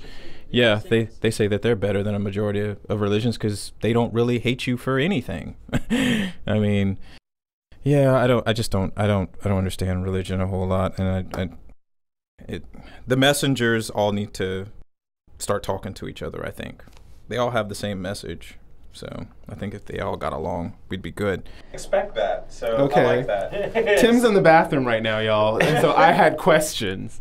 Okay, so Corey, I really want to know about your perspective of like Mormon depictions in media, specifically like, like the Book of Mormon, and then like this terrible gay movie we both just remembered called Latter Days. It's like required gay bad watching. Go. Tell me what you think about those things. Okay, first off, the Latter Days film, like, worst gay movie ever. Yes. It's totally against like my own my personal beliefs. Like as a Latter-day Saint or like LGBTQ Latter-day Saint. Like I just felt like those people who give up 2 years of their lives to serve a mission should really focus on what they're doing. I mean, for a missionary to go off and like become like partners with another guy, specifically like another guy on his mission, like wow, that is like inappropriate. Like there's a time and a place. There's a time and a place for this. This is not classy. No. That's like that's the strongest opinion I have about it. I'm like, after your mission, yeah, go ahead, go meet your man. But right now is not the time. You are on the clock, sir. Yeah, like you've dedicated 2 years of your life to do like some of the most wonderful things to do in your life. It's a beautiful time, but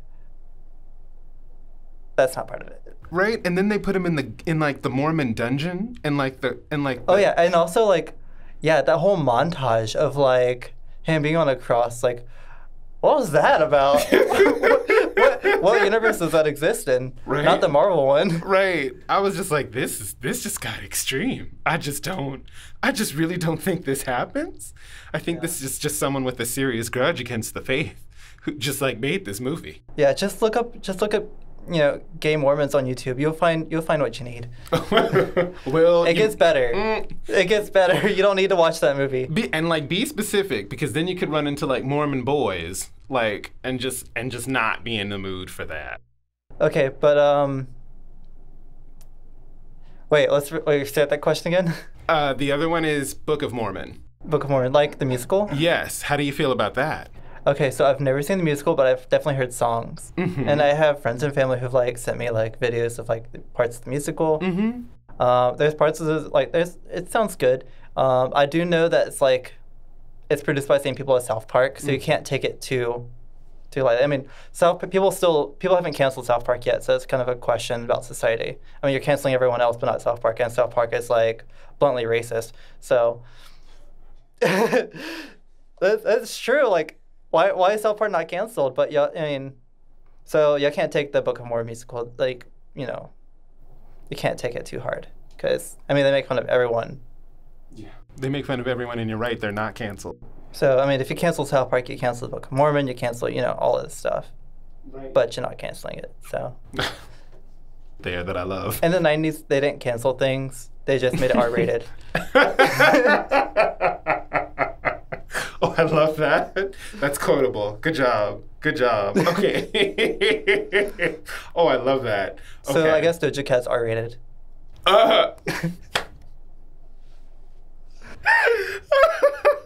That's a reference we'll get. Doja Cat is important right now because she has some she's issues. relevant. She's relevant. Well, I don't know for how much longer, because like with her like internal battle with just who she is and her dad, I'm just like, okay, now Doja Cat, I just came here to be entertained, but all I keep saying is that you don't know how to put on a wig and you hate half of yourself.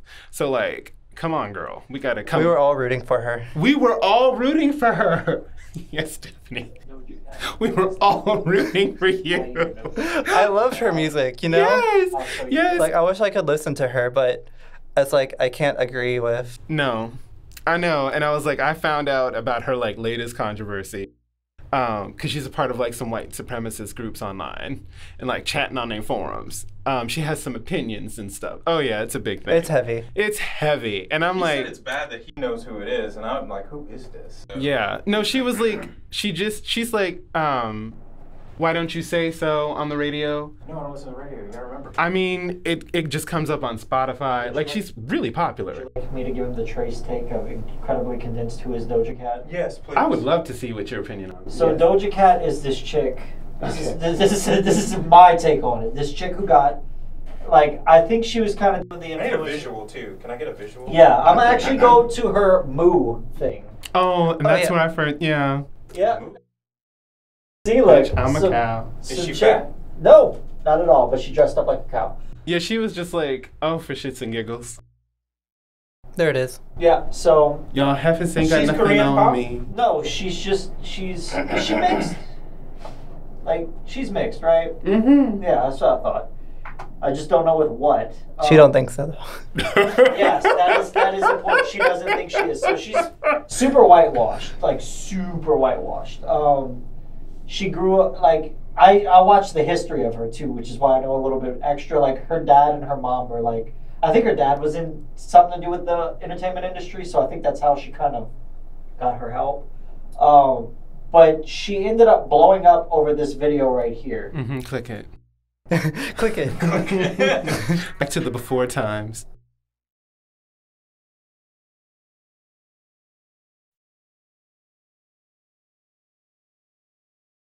I prefer the New Orleans bounce version. There's a New Orleans bounce version of Yes, this. there is.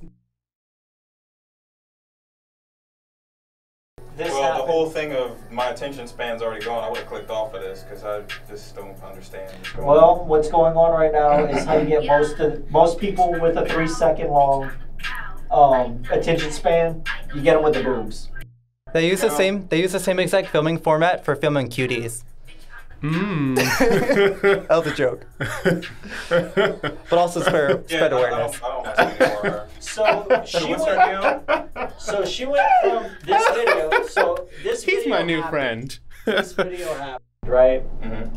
So this video happened. Why? Okay. Can you stop?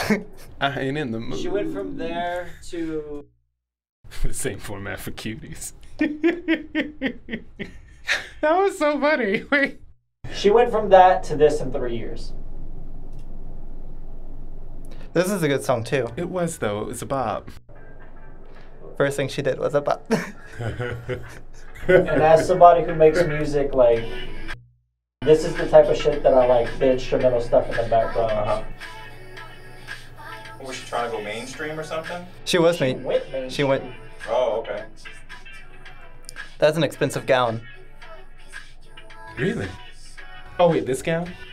The sequin? Both of them. Okay. But yeah, that's the same chick. She got a producer and all kinds of other shit, and now she's doing the Doja Cat thing now. So she's popular now? Yeah, and she's just having controversy after controversy after controversy. I think the first, because she has kind of said some sus shit, like when referring to her black half.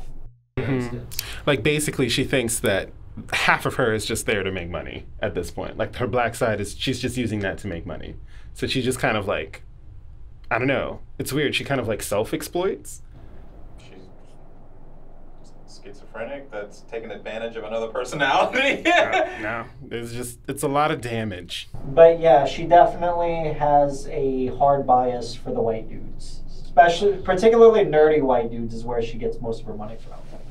If I had to take a guess. Whatever. Everybody's got a demographic, yo. Well, look, it's like kind of another thing 2020 took away from us because I was just excited. And now it's like, okay, well. So she could have been something really good. But Yeah. She could have been up to the Her ranks of Nicki real- Minaj.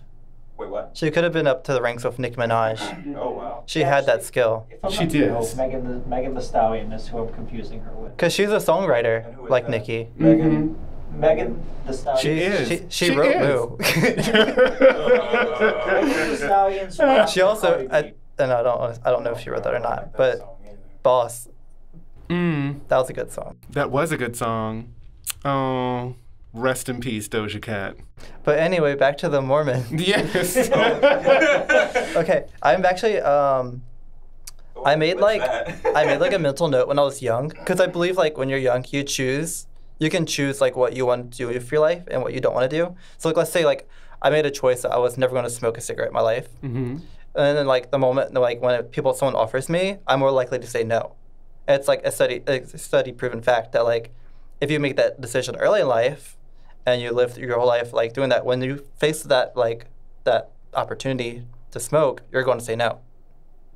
So for me, I made a choice early on in life that I would never look up Mormon-related pornography, because I felt like it was very disrespectful, especially to like my church.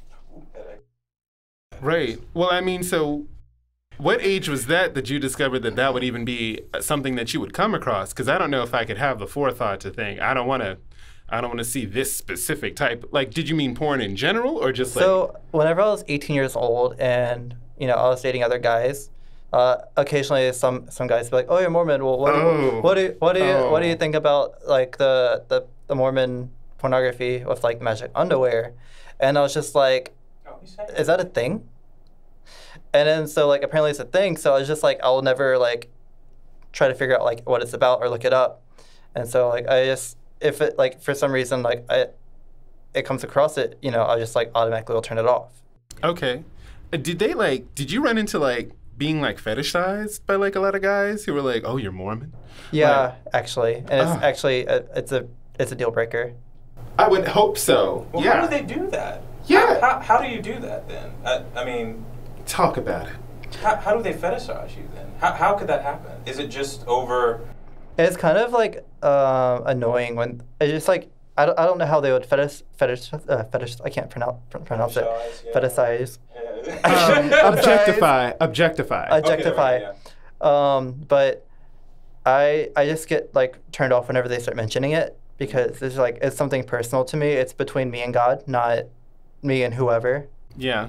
No, they definitely try and make them dress up in like No. their attire when they knock on the door. Yeah. What? Yeah, it's a whole thing. They Wow. they would try to make it like that. It's like a scenario. It's just like fantasy You know, role it's play. like- Okay. like a They police, do that like a with policeman everything. scenario. Yeah, gotcha. Right. You know. It's like second to kind of like how some gays want the straight guy to convert them like the married man, and they want to do that. And so like Mormon is kind of in that vein of like, oh, well, you shouldn't be Is that gay. the only religion that they're doing that with?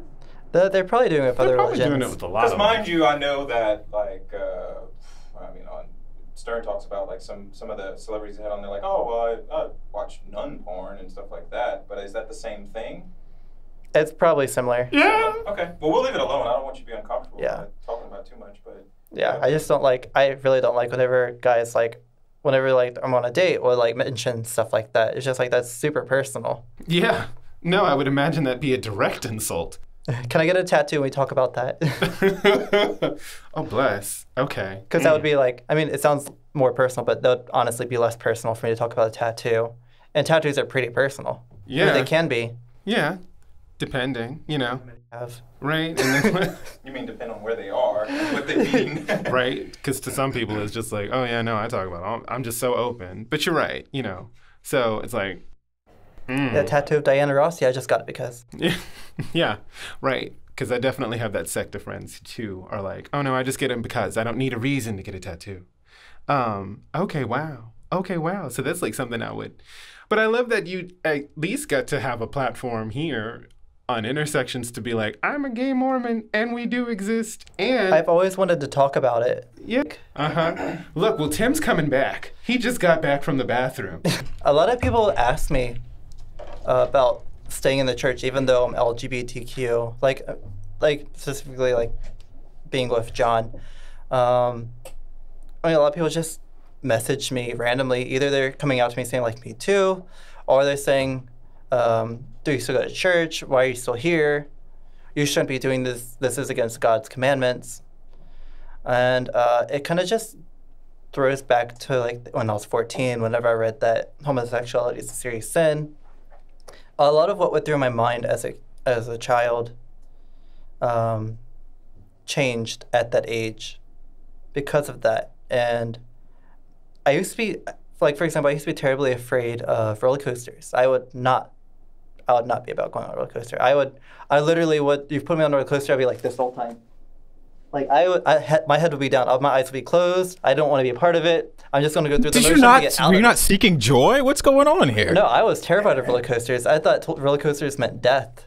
I grew up watching Final Destination, so. Oh, you're expecting the wheel to come off. I was afraid of death as a kid. What made you get on it then? I mean, you got on the roller coaster, so why would you just not try to enjoy it as much as you can? Well, in high school, I had this feeling in my head.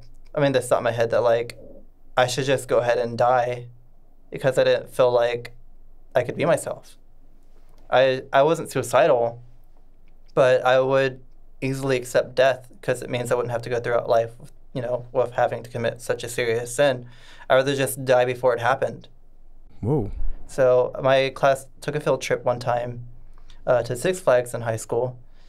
And I was like, I'm going to ride on a roller coaster. Wait a minute. Is that something similar to what I heard somebody say? I'd rather not live life crazy. I'd rather just die before. There's a saying. I can't remember the quote. Oh, my God. You just made it come to mind. But carry on. But I just figured, like, I was just going to ride a roller coaster because I'm going to, like, experience all these things that I was afraid to experience because, it'd be better if I just experienced them and died, naturally rather than committing suicide. I felt like, oh, well, if I'm going to commit suicide, I might as well just do something crazy. Oh. that was my mentality. I was really big into, like, I got into, like, rock music. Oh, he started wilding out. But, like, not just normal. It was, like, Japanese rock. It was Visual K. And I love that stuff today. Okay, so whoa. Visual K. So this is completely different than the K-pop then, right? Yeah, this is what got me on the K-pop. Oh, shit. What is that? That's the gateway? This was my gateway. Visual K was, to me, the people in the groups, they dressed very flamboyantly. They didn't really identify as being any type of sexuality. They were just there. They were flamboyant. They played rock music. They were Japanese. Is this the beginning of gender fluidity? For me. Okay. It was, high fashion, in my opinion. I mean, it was just people made stuff in Harajuku and dressed up like this every Sunday to, like, emulate, that culture. And I fell in love with it. That started my passions. And then I guess it kind of gave me a will to live. So here I am, like, I figured out if I'm going to die someday, I'm just going to do whatever I want. Let me just make sure this fucking flame is the biggest one in town. Yeah. So I got into fashion. I started tearing up my clothing, painting on them. I started sewing things to them, sewing shirts to shirts, hats to hats, painting my boots, wearing really thick sole shoes in 2009 before it's even cool. I mean, now it's like... Well, I don't know. That was goth, basically, in my generation. You just went goth. You went emo and stuff like that. I was in the 80s before it was cool. But I turned my life into something different because I saw it in a different perspective. Mm-hmm. I felt like I needed to live the best life I could before I could, like... I guess before I fell into a sin. Yeah. I was, like, doing all the things that I feared the most. Okay. Does that make sense? Yeah, it does. It does. Because I feel like if I lived my fears, then I will die before I could even sin. Yep. So that was my mentality. Now, your mentality about it now, seeing that you have John, you're doing all this other stuff. I mean, how does the church feel about that? Because you were about to go to that, that they were telling you it was wrong for, being with John and all this other stuff like that. I mean, how are you facing that right now? I mean... Because you're still going to church, right? I'm going to talk about pre-COVID. Church right now is, we're doing church now, but it's not as active as it was before COVID. So I'm going to talk before then. But your faith hasn't changed, though. No. Your faith is still the same. The church is just a place you're going to, and you feel part of a community. So you can still talk. It should be the same. It should never change, even though you're not present. You can still commune and talk via whatever avenues. You shouldn't have a different feeling about it, in my opinion. But yeah, go ahead. Okay, so I'm gonna start all the way till like from when I was in high school till now. So hold on, we're going for a ride. All right. So in high school, The shade trade is gone, and we're taking the serious route now. so I started going to seminary in the mornings. I did 4 years of early morning seminary before school, where I go to church in the morning. I learn about stuff regarding religion. Go to school. Did 4 years. What is this, all formality type things? Is it, what you're saying, what you're learning, is this just like Mormon formal stuff, or? It arranged everything from biblical to Mormon document. Because you already have the structure of the religion in you already. It's like, what are they trying to reinforce at this age in high school? Well, it actually didn't teach me much about the doctrine. It kind of just taught me like scriptures, which I greatly appreciate because I use that later in my mission. But also it created more of a comfort between me and like being in the church. Like it gave me like a way to be at church and like kind of normalize it in my life, which is a good thing. It's not a bad thing. I believe that every man should have some type of religion, or like some belief that keeps them going. But I would say it helped me form a relationship and a mission with God. That I realized that it's okay to be gay, but it was one of those things that I can't act on still. So like it was like it's okay that I have these feelings for other guys, as long as I don't act on them. In which in mission, I explained it's mission's not the time. Like by all means, mission is not the time and place for you to act on your feelings. Let me leave this trail of debauchery everywhere. Absolutely not. But when I finished my mission, I started dating again, obviously. I dated guys, I dated girls. I wanted to see if I was able to switch sides. Were you truly just questioning yourself, or is the fact that you were just learning these things you couldn't do was changing how you really were? Well, according to Mormon doctrine, being in a heterosexual marriage was like the top tier thing to do. Like that's the luxury. That was like not the end game, but it's how you get to end game. Okay. And so I obviously want that, being it's my belief.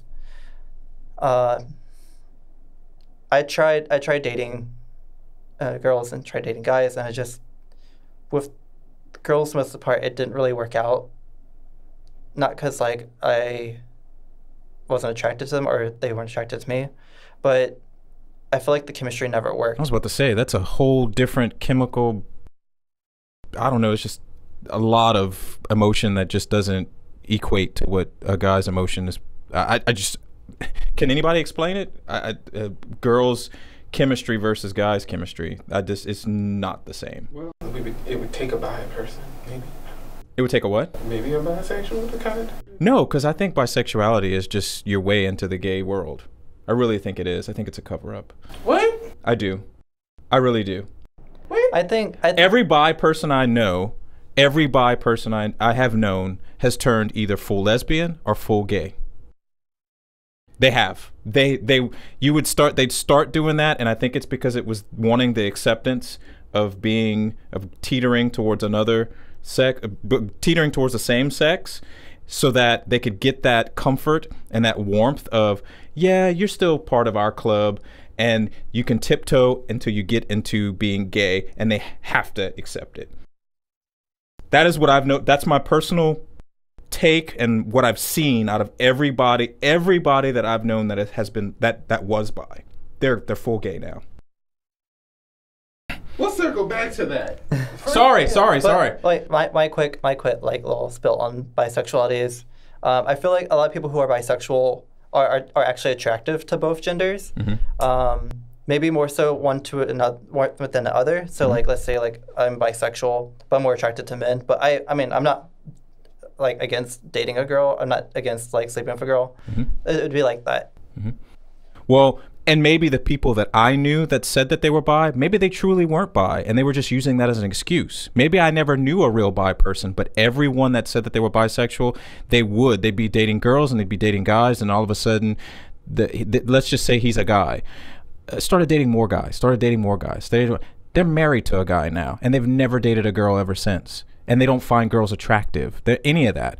So what is that? Is that an evolving trait? Does bisexuality, is that the evolution stage between heterosexual and homosexual? I don't know. That's what I see it as. I see it as a phase now, because that is what I've been exposed to. Those are the type of people I've been exposed to. I've never known a true bisexual for longer than 2 years that stayed bisexual. I don't think you would ever find a 50-50. I think there's a percentage of preference that like varies. I'm not against it. But then again, I don't know how they can be that many guys. I mean, it's hard to find a good guy these days. So Ooh, few and far between. So yeah, no, maybe, and how many bisexuals that you know are truly all just bisexual?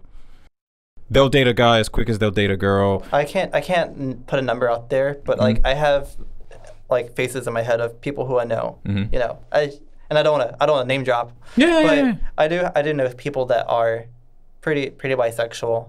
Okay. Yeah. I mean, I know it shocks you. And I mean, a lot of people who I know who are bisexual are polyamorous, I would say, but that's kind of like their way of balancing out, you know. Okay, so wait, because we've got so many different little things here. Because polyamorous means you can, is that where you're just fucking different people anywhere, or is this you have physically can love and are attracted to them? Because they got the one where they just will fuck anything with 2 legs that moves, and then they got another one where they actually are attracted and they can have feelings and emotions with that person. I don't know if there's like a standard for the relationship, but I believe that it's like agreed upon between relationships. So like say we have one person, they're in a polyamorous relationship with this person, and they both know that each other are polyamorous. And say there's a third person that's not really in the relationship, but they kind of want to be with. And then there's like another person that's same boat as this person, and they're kind of all aware that these people are in a relationship. But these two are like the more stable of the relationship, where these people kind of come and go. So is it just the understanding that you can actually be with more than just that one person? Yeah, and then this link can also expand to 3 people. So this 3 people can be living in the same house. They could all be like in a relationship together. You know, maybe it's just these 3 all living together and that they're all in a relationship together.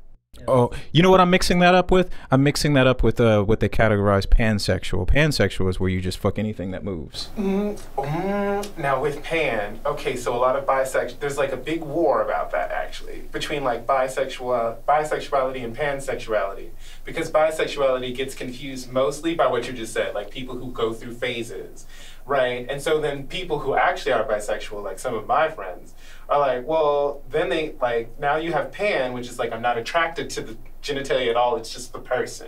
It's just the soul of the person. To which most of my bisexual friends have been like, so what the fuck are we attracted to? Just fucking? And just genitalia in general? So now there's kind of like this whole like debate on, well, was this just a rebranding situation we needed? Because bisexuality's just been so diluted and taken by people who wanted to step their toe in the water and feel comfortable and do exactly what you just said, which is definitely early Double O's culture, starting with the fucking OC on television, you know, and like, oh, it's a phase in college, you know, it's just everybody has their phase. Or no, that was like Q, that's what the Q and maybe questioning for is like in LGBTQ, you know, so it's like there's a lot of like with that. See, and I struggle with it because it all started, I think it started with my generation, and we just found these little basic tags, and then as the newer generations come and they're understanding a little bit more of themselves,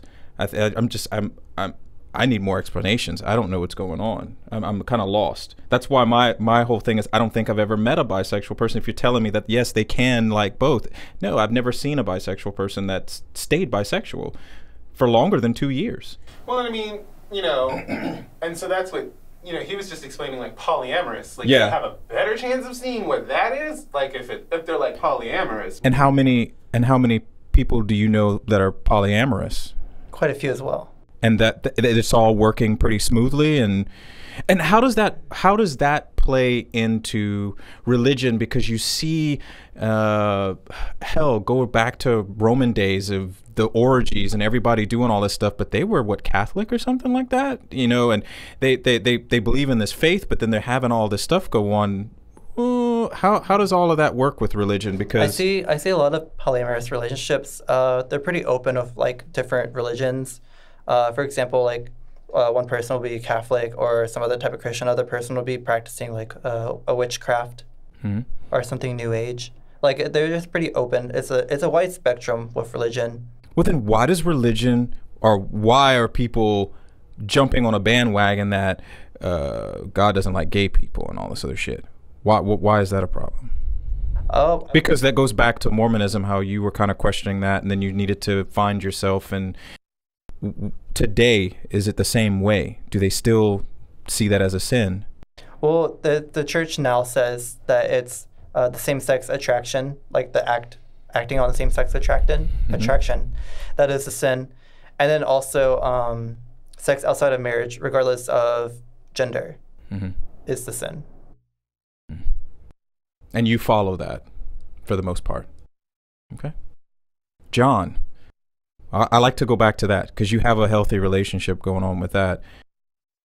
I don't know, maybe I'm not, maybe I didn't get the answer that I was wanting. It's like, does he go to church with you? Is he practicing? Actually, John's been to my church a few times, like more than a few times. But we go to a second church together. So I go to my church and then we go to his church, which I say his church, but it's really our church. We both go to it. But that church is actually a LGBTQ plus friendly church in Dallas. And what do they focus on? Is it just acceptance, practice what you believe, or is it a Christian? Is it a Catholic? One thing I really like about the church is they have a very traditional ceremony that most of the mass like has participation in. Not participation, like they like perform anything, but like they actually show up. Oh, okay. And this was pre-COVID, before all of the internet stuff. Yeah. What do you think is going to happen after we get all this lift and stuff? You think church is going to be a little bit different? Do you think there's going to be a little bit more acceptance because there's been a lot of seclusion? People have been unable to commune. They don't get that. What you need from people were designed to be social. They were designed to be with others. They were designed to get the warmth from other people. It's like we're not lone wolves. We really aren't. We're very emotional. We need the support and comfort of others. It's just been known. It's people that don't, they're wired a little bit differently, and usually they don't do very well at all. So scientifically it is kind of proven we are very communal species where we need each other. So do you think the church is going to change a little bit after things like this happen? I don't know the history of it, you know, when pandemics happen and stuff like that. Do they change their rules, sort of say? I don't think the church would change anything. I mean, the church has been around since before the Black Plague, so. But you've got like this guy in the Vatican called the Pope, which is the highest form of whatever. Before you can reach God, you reach him first, and he's already accepted gay people. You know, he said it. He said it's not a sin. He said it's accepted. He said it in his own words. I can't even quote him, but he's flat out said it. So do you think? I think that was last year he said that. We can check. Well, the Church of Jesus Christ of Latter-day Saints does believe in modern-day revelation. I don't know if you know what that means. But no, I don't. It's modern-day revelation is like whenever God speaks to the prophet on earth today. And we believe that God can give us answers to our problems today through that prophet. When did he say that? I thought it said 2019. We need to welcome LGBT people. He repeatedly spoken about the need for the church to welcome and love all people. But mind you, that's always been there. So 2013, it said. He got elected. He's been on a roll for a minute. Yeah, he also believes in science. Thank you. Science, bitch. Oh, yeah, here we go. Oh, no, that's somebody else. Well, I just wanted to, when he stood on that fucking, in that window and said it to the populace, I think it was last year, where all media headlines said it. Sorry, Corey, I took it away from you. Oh, good Lord, you're crying. Oh, no, I yawned. Were you touched by God? No. So you were talking about modern, the word that I didn't know. So modern day revelation is like something that the Church of Jesus Christ believes in, and it's whenever God speaks to a living prophet today. Mm-hmm. And we believe that we can really receive a bunch of things through the prophet, such as instruction, like kind of like God sharing like his ideas for us, like what will help us. I mean, it's so vast, like what modern day revelation could be, but it's for the benefit of the church. Like by the church, I mean like the people. Why? And this goes for all religions. I'm curious because I mean, you have a faith. I want to know why these gods need to speak through one person to speak to you. I thought you could have a connection with God. I mean, you are his creation, right? So why can he not? He created you in his image and all these things and yada, yada, yada. Why do you need to go to this one person to tell you and dictate what everyone should do? I don't like that. The simple answer is to build faith. But if you have faith, you don't need him. Well, we have to have a perfect faith, and there's times in our life where our faith will dwindle. Mm-hmm. And one of the reasons for having that is to help us build our faith. Mm-hmm. So, for example, if God asks you to pay like a 10% of your income to the church, how do you know where how do you know where that money's going? Exactly. So I don't believe in that stuff. It's a faith thing. You have to like put your trust, or you have to put your faith in the church that they'll do what's right with your money, and that right there will build that. It's not a muscle, but it's like it will build that faith that you have with the church. Mm-hmm. And I mean, I could tell you where some of the money goes. That I put my money in the church. Like I know it goes to missionaries. It goes to needy. Like I've seen that money help my mother, who wasn't able to really afford food whenever I was growing up. Like I've seen, I guess that didn't really help me build my faith, but it encouraged me to like want to do that. So I guess in some instance you have people that are following that faith, they're doing what they should, and then you've got the ones that are just capitalizing off of it and building the big marble church that was $2.2 million and wants federal aid from the government, and they fly jets everywhere, and they use religion as their excuse to capitalize off of it. There are mega churches out there that do stuff like that, and it's sad that they get government funding, and I don't believe that churches should get government funding. Mm-hmm. Whenever the people support the church. Like if the people really support the church, then it should, the foundation should be the people. The good thing about the Church of Jesus Christ Latter-day Saints is it's not a paid ministry. And so it's one thing that I really, because I look at where my money goes, and it's not paid. So that's something that's important. You're dealing more with a community-based, and I think I could accept community-based type of religions where it's in the community, for the community, not a televised, crazy, give me all the attention in the world and I'm wearing the most expensive suit in the world and I'm standing here on this marble stage type of thing. I don't like that. That's, I guess, the difference between that organized religion versus probably what you're doing. And it seems like maybe that's why Mormonism is not that popular. Because I start looking it up, we really get slammed with a lot of criticism from people. And I believe, like, just like the life of Jesus Christ, where he was mocked because of his ministry, a lot of people in the LDS church are also on that same road where they're mocked because of their belief. Yeah. It's because people see it and they're like, oh, like, why aren't you dressed like a king, Jesus, Yeah. And that wasn't the purpose, though. Yeah.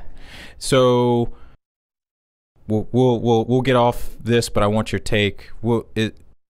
If there was something that you wanted to tell everybody about your faith, people that are questioning if they should be a part of it, what could you tell them? Honestly, as a LGBTQ Latter-day Saint, I don't think I would change anything about that. As much as like in the past that it's hurt me or like made me question living, I feel like it's really important for me to keep that relationship with God and the church, like inside the church.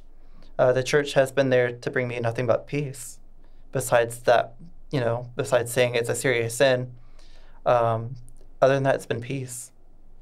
And I really feel like I have a purpose in the church by remaining in the church to kind of like bear testimony that like, hey, I'm gay, I'm Mormon, I'm doing it. Like, I have a relationship with God. It works. Like, this really helps me. I have a testimony of that, and I have that through Jesus Christ. And it's so important to me that I go every Sunday.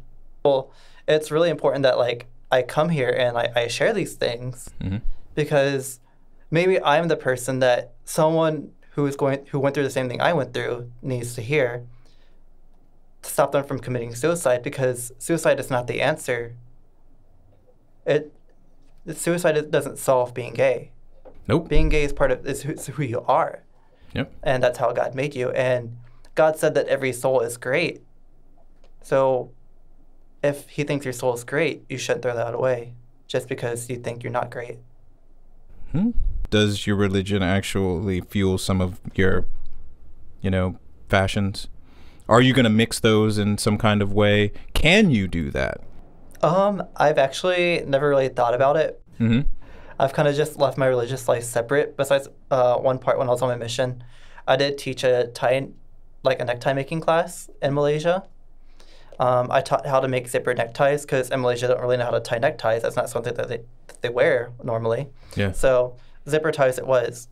What does that look like? It's just like a necktie that has a zipper that goes up and down. It's much more convenient than having to tie a Windsor knot. Oh. Or a double Windsor. Can we pull one up? Is there do you have one on your site? I do. I do have one on the website. Oh, okay. Can we go back to the Wonderland? It's actually a couture tie. Is that the red one that I saw? It's the sequin necktie. Yeah, okay. So it's got a zipper? Yes. I didn't ever notice the zipper on that. It's right there. Click. Red and gold sequin necktie. Oh, it's rolled up. That's why. Yeah, so if you click the little pictures, you can see that it's a zipper. It's going to be at the top. It's the third picture. So you see how it's like a little loop? Uh-huh. Wait. Oh! Okay.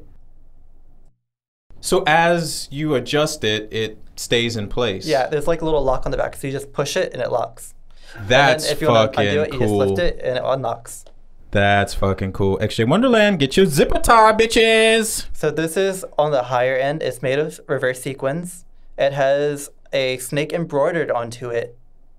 And it's all sewn by hand. Oh yeah, when you click on that last image, you see the little snake. I couldn't remember. I was thinking of Full Metal Alchemist when I saw that tie, because I saw that. I was like, oh, look at that symbol they made.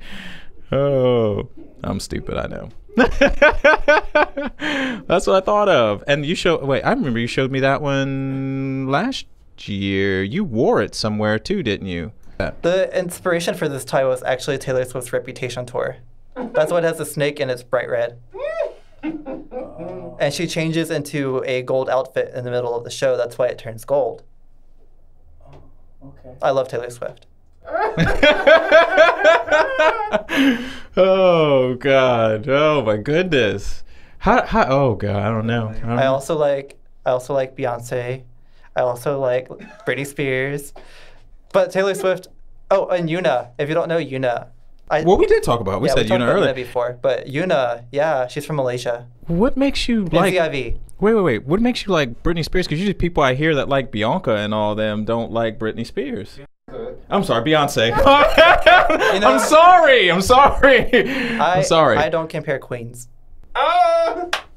Damn. There's too many people comparing, and I'm just not about it. Yeah, because I mean, if somebody says Britney Spears, they're like, well, I don't like that hoe. I like this one. She's better. And yeah, it was always that. It was the ones that liked Lady Gaga didn't like Britney Spears. Because if you're comparing queens, then you're probably comparing yourself to others, and that's not healthy. And that's what a lot of people fucking do. Yeah. Unfortunately. Bam. They don't just like what they like. So, yes. Next thing you know, you're dishing shade, and you're not even relevant. So what does it even matter? Boom! Dropping them bombs. Drop the bombs. Drop the bombs. Come through, Church of Latter-day Shade. Okay, that's gonna be a shirt now. There you go. Or can I just make that merch? Because I can make that's merch right there. That's merch. So there's a part of my website that you can't get to from any of the links on it, but there's actually a piece of my collection that I submitted for a reality TV show. And that TV show, I'm assuming got canceled for 2020 because it was never released.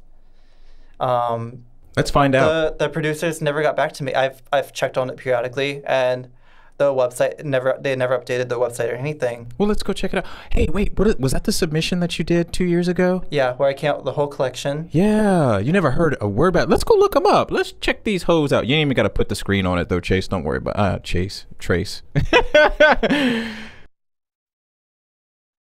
Changing the face of fashion. That's so stupid. Of poverty? Changing the face of poverty? They have that? Jennifer, they got somebody's name. So, see. Is it a show? Yeah. Maybe we can do IMDb. Let me find the shade button. You're just eating that up. I am. The more you feed into it, the more it's gonna. The bigger the monster's gonna get. So. IMDb, I think, is for things that Do happen, though. the abbreviation of CTFOF. CTFOF. I think that's it. Yeah, it says designer contest. 2020? Yeah, They didn't even fucking finish 19! They are still collecting shit. No, 2020 is almost over. Fashion's always ahead. Oh, so you're saying this one probably didn't even change? This It one says hasn't apply now. updated. You can still apply.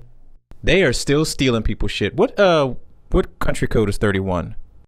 This is Amsterdam. Oh yeah, you done shit your shit overseas. I don't know how that works. Wait, so talk about that? What happened? Yeah, so yeah, that's what I was about to say. Oh man. So like you shipped your stuff over? Click apply now. So I didn't ship it. I sent like pictures and stuff like that of my collection. Oh my goodness, that's a lot of intellectual property.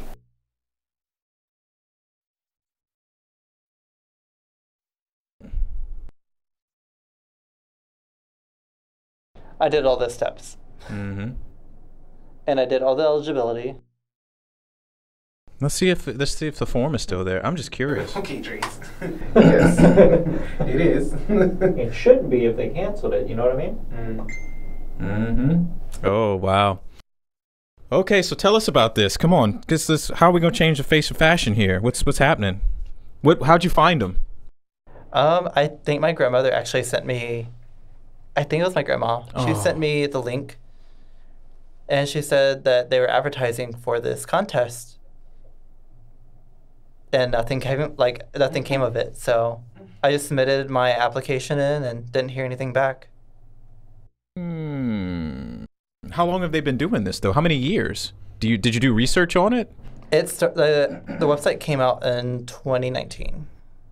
This was just a quick way to make some Milan stuff that nobody ever heard of, and they scooped that shit up. Have you seen anything? Have you seen what you submitted anywhere online? Like anywhere in the whole fashion industry? Because I'm sure you're always looking up stuff. And I've seen designs come out that look like some things that I submitted.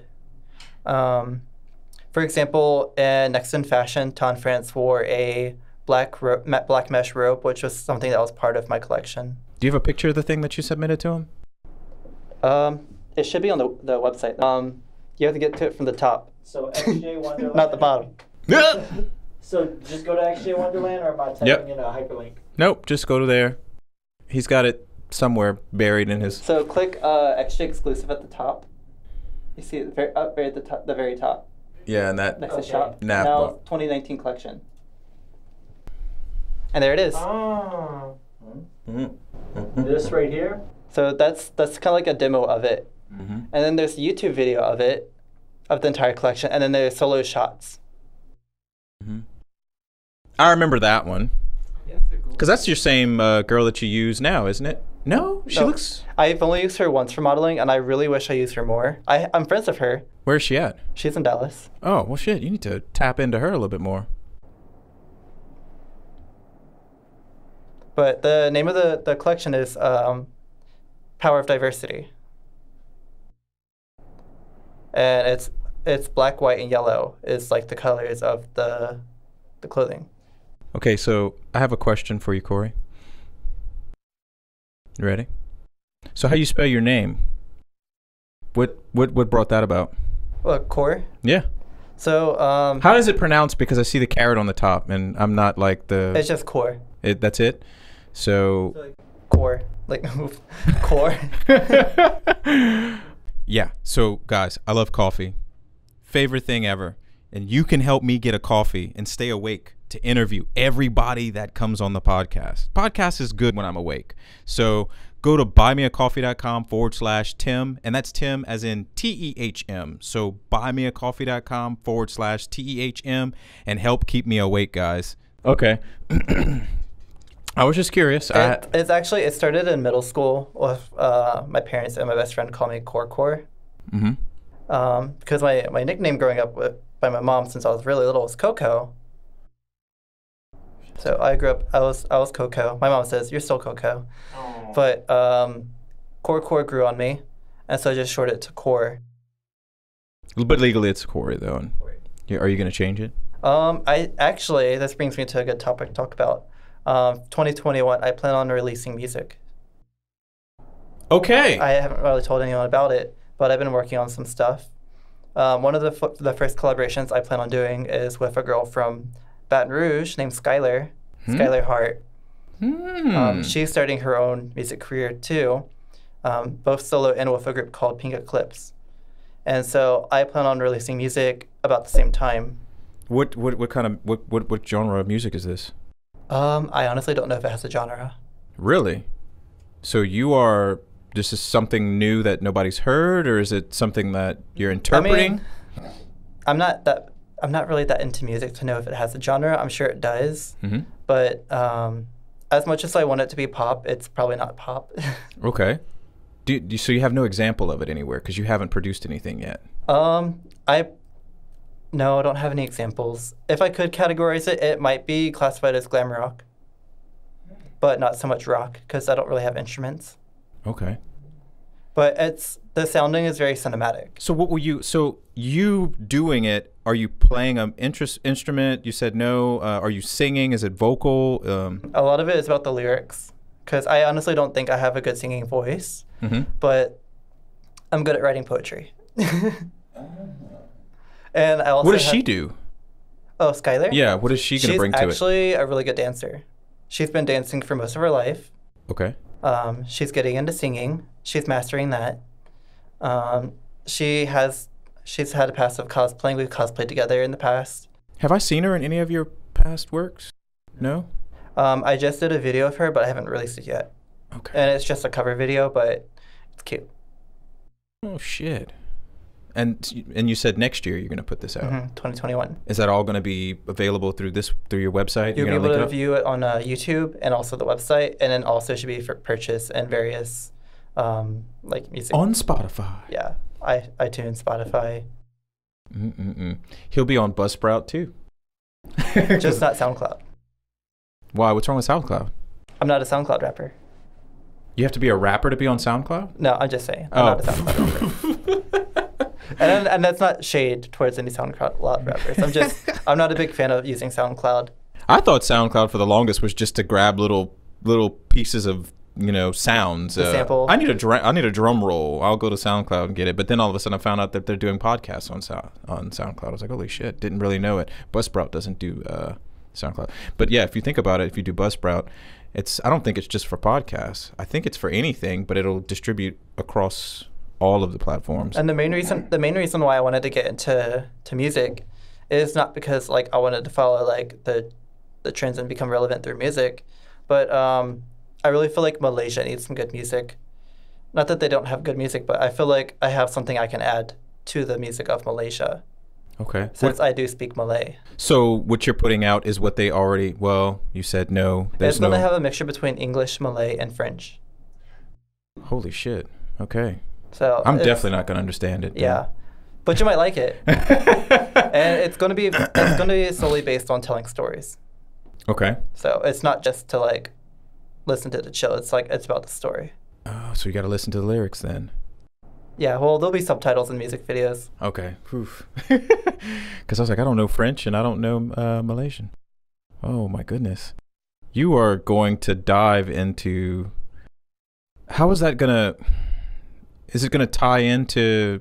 Oh, man, I don't really know how to put this, but I mean, you've got fashion going on, and then you have music. I guess that does go together then, really, because music videos is the way that I will be kind of like showing off my creations. Mm-hmm. Yeah.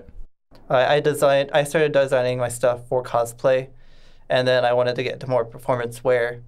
I just feel like luxury is a good home for luxury is inside music videos. Kind of like reflecting back onto K-pop, that's where you see a lot of luxury wear.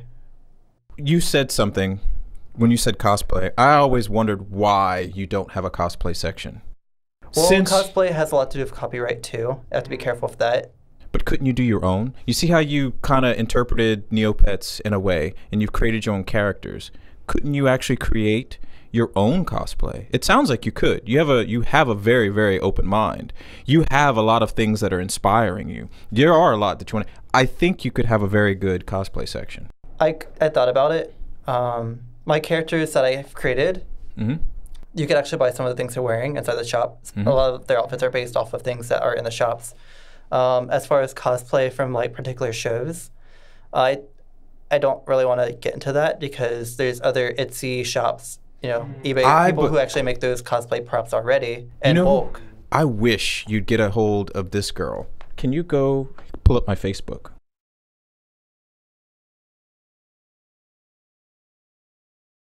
I would really love to see you talk with this girl. She's very, very creative. She does a lot of cosplay stuff. Type in Willow Creative. Willow Space Creative. There we go. There it is. Dang, I was hoping you'd say Willow Smith. No, I don't know. Okay, so mind you, she's done some things that I've seen. Scroll down a little bit.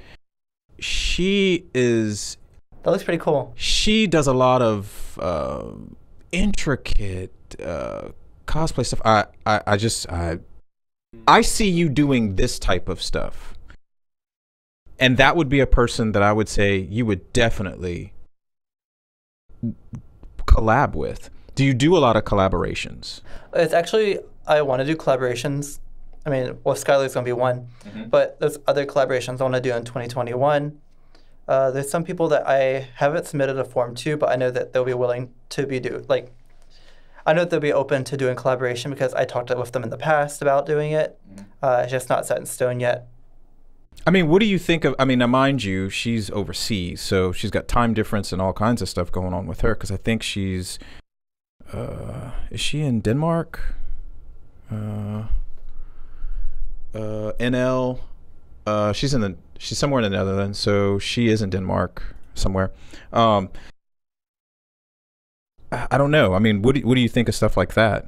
Am I on the wrong path? Oh no, I definitely want to incorporate cosplay pieces inside my runway shows, but I don't want it to be from a show that's not licensed by or sponsored by. Yeah. Because I'm probably going to send a model down the runway with a berserker sword.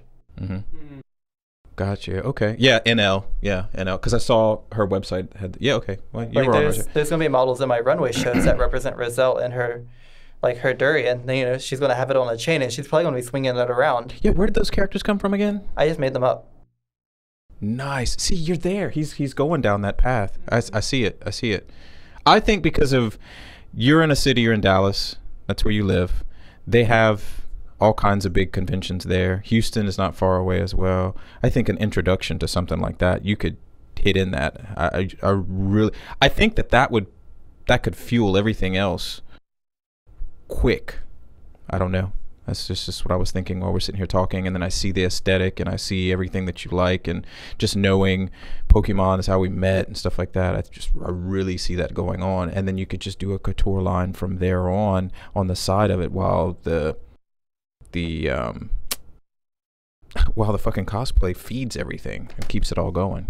Yeah, that's kind of why I have to drop ship, is to kind of help fund the ins and outs of what I can't really make up for, because I don't really have that much finance to kind of fuel into my own business, but I do take a certain percentage of like my paychecks and I put it into, you know, what I can, or like my time. I spend a lot of my time doing what I can for my own business. I am saving up currently for my own building. At some point, I'll have my own house. Yeah. You know, to produce these pieces. So going back, okay, I always go back to the relationship, because the dynamic between two people that, you know, they might have different passions. If John shares in it, does he have a vision for XJ Wonderland as well? He does. I kind of can't get into his part right now because it's like a unique part of the building I want to buy. Oh, that okay. I don't want to get too much into like what it's going to entail because it's kind of forward. Okay. But John will definitely has a part in that. Yeah. And I'm excited for it. It's just taking time of saving up money, working towards that goal. Ooh, and 2020 is doing nothing but stealing money from us. Yeah. That's all it's doing, is just draining us of fucking money. So, man, I can't believe you're gonna go into music here. What is your experience with music? What have you done anything in the music before? Did you go to school for anything? Were you in a band? I mean, I was actually a bass player in a metal band in high school. I made all my outfits. that was part of that not coming out phase, but that. I kept it to myself at that time. But yeah, I was highly aware. I was religious. I knew I was gay. My parents didn't know, but they probably knew. You know what I mean? Like you think they don't know, but they really know. Mm-hmm. What they say, moms always know. It's the moms that know. My mom was totally chill when I came out with her, but my dad was like a little bit more on the edge because, you know, super religious. Yeah. And he knew exactly like what, you know, that like I'm religious, you know, that's a big deal. So you didn't go through a bad spell where they were just like, I'm kicking you out and you're on the street and all this other stuff like that. I mean, are mom and dad under the same roof? No. I could always go to one or the other. Okay. So I guess that's the benefit of having divorced parents, is that if one wanted to kick you out, well, Mom, here I come. Yeah. That's dark. Well, it's a positive way of looking at the darkness in a way, because I mean, you've got to go somewhere. Oh, geez, yeah. I'm glad I didn't go through that. I only had a knockdown, drag out fight. And you thought you was gonna hear this? But this is exclusive. Oh, that's exclusive content only on our patreon.com/intersections. You want to hear about Tim's coming out story? Boom. Subscribe, become a patron, get exclusive content. What are you waiting for? So yeah, I don't know, but that was the fun coming out. My dad actually made a comment a couple weeks ago actually, because he just moved to LA, and he from Texas, and he said he definitely feels like he feels different about the whole situation now. Now it's years later, and he just feels like he accepts me more, you know.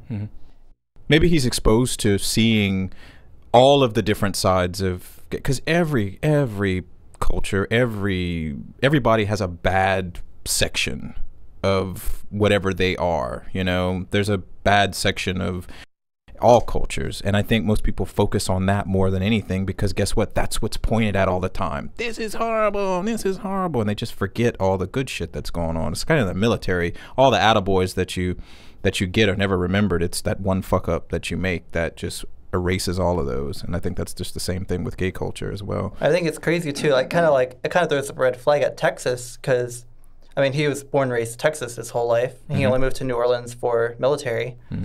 And then, I mean, he moves to California, becomes more openly, like, accepting of others, or, like, of me in particular. That kind of tells you a lot about the difference between California and Texas. Yep. I mean, I know a lot of people say a lot of stuff about California. I never lived there, but I feel like if California changes a man for better, what does that say about California? Yeah. It's just way more. I don't know. I don't know what has California way ahead of everywhere else, even though they're doing some shit right now that I don't really think is cool. So, and that's going towards businesses. I've just been watching why everybody's fleeing California business-wise, because of what they're doing. And then they let all the homeless people take over in Los Angeles as well. There's like all these, I mean, not tent cities, but tent neighborhoods. Yeah, I don't talk too much bad stuff about California because like last time I went, it was pretty trashy. There's trash everywhere in LA. Well, I've been to, of course, I had to go to Beverly Hills when I was in Los Angeles, and I went to Orange County, and I went to all the little places that I was around. I've been to San Diego and San Francisco. The feel with the people is accepting. They're not as social. Like, you can accept somebody for who they are, but then there's a difference between being social and wanting to talk to them and sit with them and stuff like that. I don't think if California had that, that'd be a great fucking state. But California's still stuck on the whole, what do you have? How important are you? How much money do you have? And yeah, we'll let you move in, but if you're not of our cloth, then you can, sit over there. Don't sit with us. But you can still be who you want to be, but just don't come near us. The feel though of the whole place, I just felt like I was in. Have you been to Phoenix? I just felt like I was in Phoenix. Just a better temperature Phoenix. I felt like I was in Mexico when I went to California. That too. Actually, I was only on one part of Mexico City, and I was there on I was on the industrial side, but I can kind of see that too. I really can. I go to San Luis Potosi all the time, so I feel like I compare that as Mexico. Where is that at? It's kind of mid-Mexico. I always say it's the not touristy part of Mexico. Oh, okay. So you're getting immersed. They're making everything from scratch, and you're getting the real Mexican cuisine. Because even in Mexico City, they say it's getting a little bit of a... Not all authentic cuisines taste good. It depends on where you go. Yes. It's just like, not everybody's mom cooks good. Yes. Yes, you are correct about that. Holy shit. Throw your biases out the window. Oh my God. Well, Cor, we've learned a lot here. We have. I appreciate everything you've said. Is there something that you want to say to my audience, say to your audience? Is it just a message you want to get out there? Yes, I definitely do. I think it would be like words of wisdom. Just become your own person. It's not about who you're with, what you have, but it's about what you do with your time. And especially if you're a struggling LGBTQ youth or young adult or anywhere in your life, actually, you need to focus on becoming independent. And that can go for I had a single mother. Becoming independent is such vital to survival. Mm-hmm. I don't think you should have to rely on depending on anyone, especially if you're over the age of 18. You need to do it yourself. And I know there's a lot of people who struggle with things. I've struggled in the past. You just have to put your faith in yourself. You need to find who you are. You need to find out what you like doing and do it. There's the things that you do can make you money.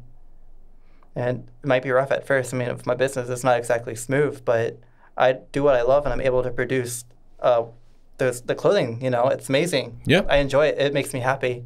And at the end of the day, it's what makes you happy. And I can relate very, very, but it's a close relationship between what you're saying, because forever, and that guy over there also knows a different person than who he met a long time ago. If you don't find yourself, you start wasting years. I worked in the oil field for 10 years. I worked in fields where I felt suppressed, and all it did was it started damaging and poisoning myself. And it poisoned the people around me. It poisoned what I put out towards others. It didn't take me till I was damn near 38, 39, and I own a business, and I have a nonprofit now. My mind is clear. I'm in a more positive state when I could just accept my differences from others, accept the fact that, hey, look, I'm gay. I might not have what other people have. I might not be able to relate to so many people. And I just focus on what I'm good at. And the product of that has all been great stuff since. The good Tim. Because we became friends in 2018. So you saw the uptick and what was going on. I think he saw some of the transition, the fight, the struggle of letting go of what I thought I should have been doing, which was being raised to, you do this, you do that. It might not have been religious or anything like that, but it was just certain structures that were put in place that I felt I needed to do and be, but I also was trying to force myself to fit in to all these things. Yeah, clearly. Let the church say amen. Amen. Amen. Bye. I love this. The Church of Latter-day Shade. Yes. That's a good title.